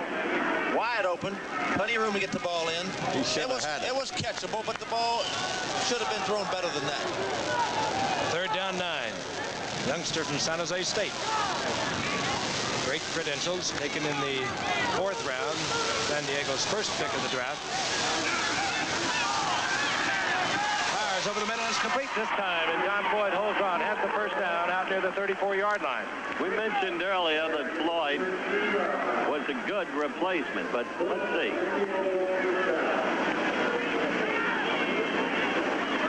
We gonna look at that again? It was Floyd who went in when Charlie Joyner was hurt, you remember? And that's when he had a chance to show that he could play in the big league.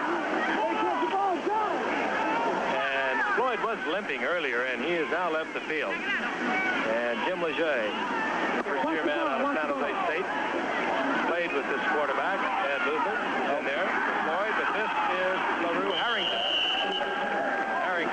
Bounced at the line of scrimmage, and that's it. Moving up there quickly, makes a stop. Mike McCoy, one of the most underrated cornerbacks around. Well, the old outlet pass is fine when it's there, but in that case, Luther came off his pattern a little too quickly. He had a man going down the field, Jay, who came into the open. He came off him much too fast. Again, we understand you have lost video in some parts of the country. Ed Luther looks over a 2nd down and 9 at the 34-yard line. And the rookie from San Jose State back, fires, goes out to number 35, that's Steve Whitman. And Whitman, the rookie from Alabama, comes up short of the first down, out around the 41-yard line. And apparently we're playing yo-yo in your television set with the video. It could be better than the football. Problems are because of a tremendous electrical storm which has moved into the Canton area. They have been around. There have been warnings on the radio, on the air all day long about these storms, and we are in one. 3rd down and 3. Ball at the 40. Scoreless football game. And again, it could have been false action on the part of San Diego. And that's the Green Bay defensive linemen are indicating that. Referee Jim Tunney retaining his cool. Frank, you know, Barton has gone to the 3-4 defense this year, a big change for Green Bay, and I would guess he's got to be happy with the success of the defense alignment today. They've given up no touchdowns to a pretty good San Diego team, not many yards. San Diego has gone pretty much with their offensive line, too, up until recently. They've made numerous changes in there now. Luther looks over at 3rd down and 7, fires over the middle, and it's incomplete. Intended down there for number 85, Jim Leger. And that will bring up 4th down. We'll see the punting unit. And that means that out will come, I believe it'll be Bill Troop will be punting. I mean, rather, Cliff Olander. This is true, do all their quarterbacks punt, Frank? Olander's a backup. Got a quarterback punting show here. Yeah. They're going to try to block it, maybe. Olander. Pounds it, gets off a beauty. Taken at the 25-yard line by one of the 25. Either, I think that's probably Daphnis White. There are 2 25s, as we told you earlier. 40-yard punt by Olander. Frank, I lost Howard. Where is he? He's left us. That is really dark here now. Here comes the wind. We'll try and hold things together for you, but I think we're in for a thrill. Facing is a repeat of a hurricane. Ball at the 37-yard line. 1st and 10, Green Bay. 8 minutes, 40 seconds remaining here in the football game. No score. Troop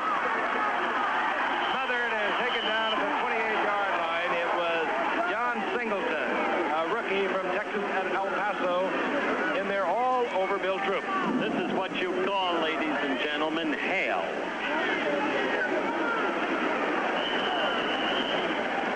There is an eerie scene as it is almost pitch black here in Canton, Ohio. And the lights were never designed, I'm quite sure, for our equipment. We hope those of you receiving the video around the country are able to have color. It is really dark. Second down, a loss of 7 yards. Singleton all over Troop, dropping him back to the 29-yard line. Troop drops back. Screen goes out intended there for Vicky Ray Anderson. He drops the football. Sheets of rain now sweeping the field here on Hall of Fame Day in Canton, Ohio. It's amazing. A lot of these people are staying put. You know, it really is. Over half the stands, or the people are not moving at all. They've put on their raincoats. They've got some umbrellas up, and they're going to stay through this entire thunderstorm. I don't believe the coach is. The coach has just left us. He told us to tell everybody out there in TV land goodbye. Third down, 19. Drew it back. Fires out again, intended for Vicky Ray Anderson, and complete. That'll be fourth down. Frank, tell me really, who has the authority to call off a game in a situation like this? Is it the referee's authority? I think whoever is representing the National Football League at this point, I think Pete Rozelle has departed. We got the highest authority that's been here, Mr. Rozelle. Yeah, but he got out of town before it was too late. All right. Rick Engels will be punting now for Green Bay.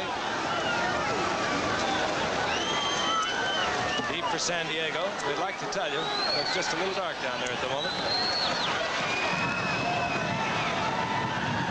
And at the 35-yard line, against the wind for Engels, not a bad punt. And San Diego moves back out to the 44-yard line. There is fourth encounters of a strange thing. This moving in on Canton. We'll be back. The flag on the pole at the end of the stadium indicates the type of weather that has all of a sudden moved into the Canton area. Sheets of rain and lightning crackling all around. And Frank, still the game continues. I'd like to make this a statement. This is incredible. This really is. I bet you John Davidson will leave. Kathy Lee Crosby would stay. Where First are and you, 10, Johnny San Diego. Handoff. Turdell Middleton around the left side. Middleton.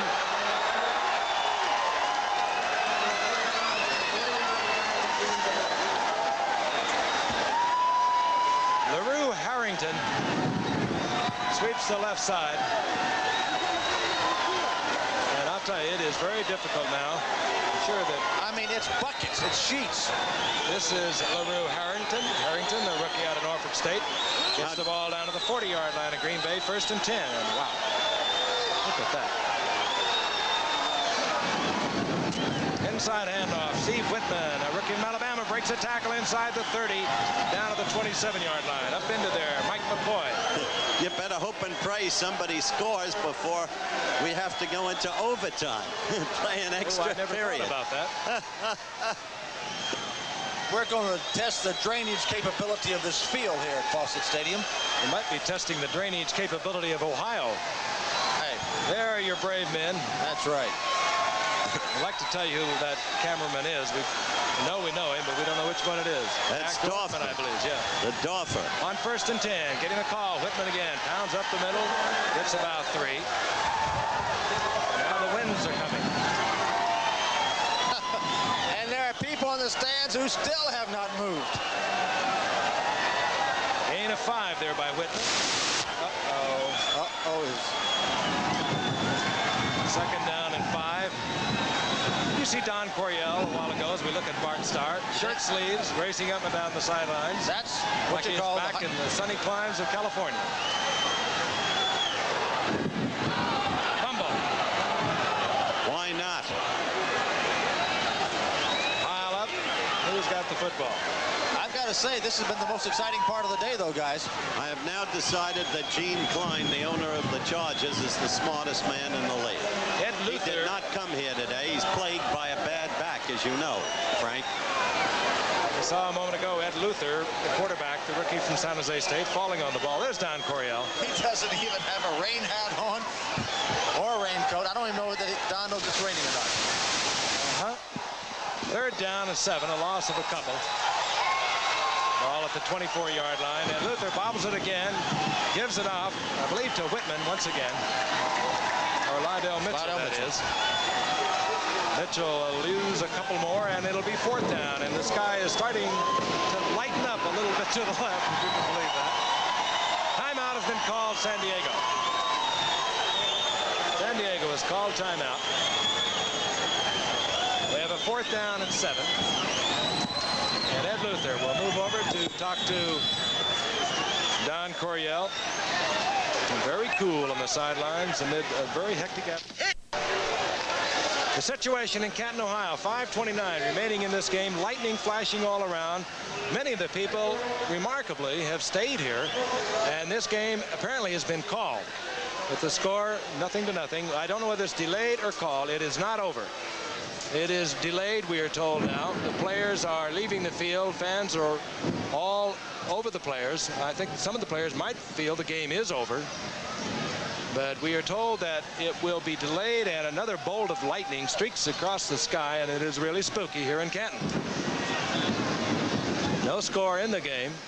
On fourth down, Benershka had come out for San Diego for what appeared to be a field goal attempt. Referee Jim Tunney said that's it. We thought he had called the game, but we are now told that the game will be delayed. The skies are lightning somewhat to the west of us. But quite frankly, the field is a quagmire. Buckets and sheets of rain swept the field, lightning all over. And Hall of Fame Day has, for the first time, really been bothered by rain. Of course, this time of the year, here in the Midwest, we do have a great deal of thunderstorms. We had a severe one this morning. The watch has been in effect throughout the entire day, and it really erupted here in the fourth quarter. Again, the first NFL preseason game of the 1980 season, matching the Green Bay Packers. They were 5-11 on last year, going against the Western Division champions of the AFC, the San Diego Chargers. Dan Fouts just went the first series of plays. We've seen a lot of players move in and out, and we do not know whether we will be coming back for the conclusion or not. We are told it is just a delay, and we will wait and see. And meanwhile, my colleagues have got out from underneath the truck. They have taken off their spiked shoes. Let's join Howard and Fran. Chew the fat, guys. All right, we'll rescue you, Frank. We should all be rescued. Obviously, Jim Tunney deserves some credit. He did the wise and necessary thing. They just couldn't have gone on here. And indeed, lives might have been in danger.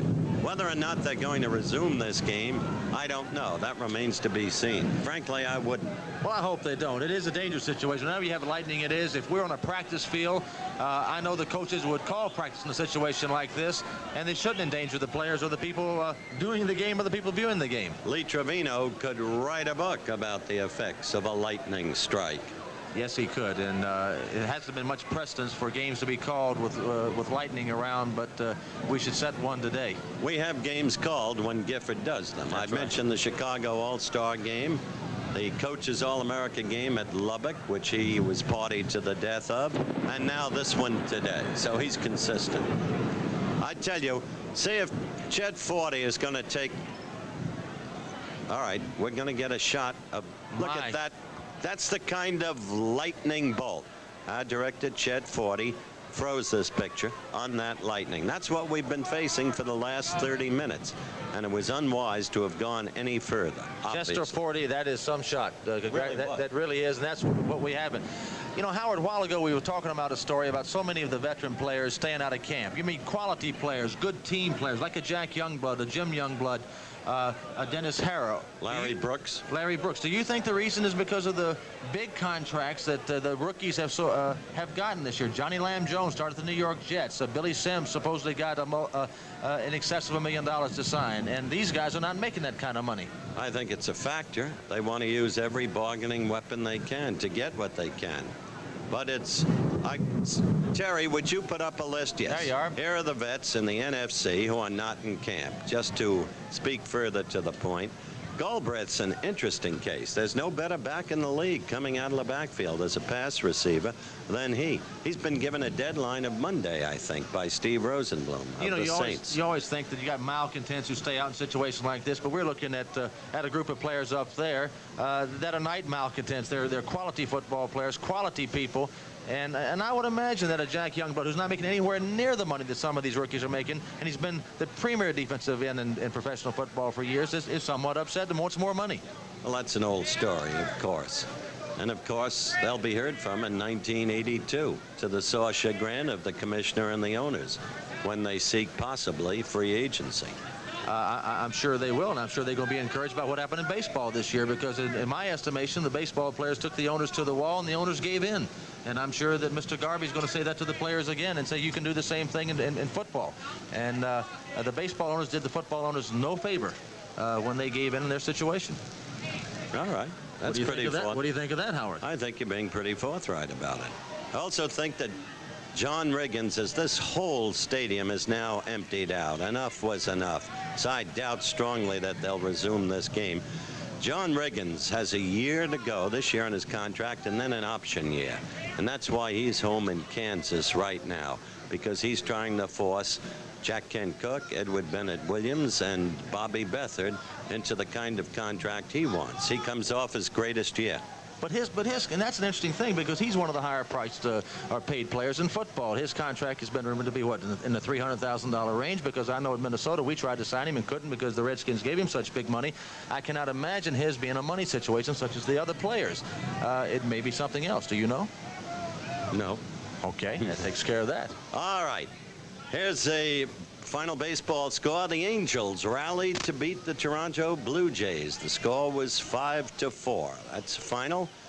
And as we wind down here at Fawcett Stadium in Canton, Ohio, a reminder that the Super Bowl champion Pittsburgh Steelers will be with us Friday night, August 15th, from Atlanta Stadium against the Atlanta Falcons. So you will see Franco and Swanee and Stallworth and Bradshaw and all of the rest of those great ones who have sustained such magnificent excellence over a period of years. And make no mistake about it, they're still the class of this league. They're still the team to beat. They're not old. They're not over the hill.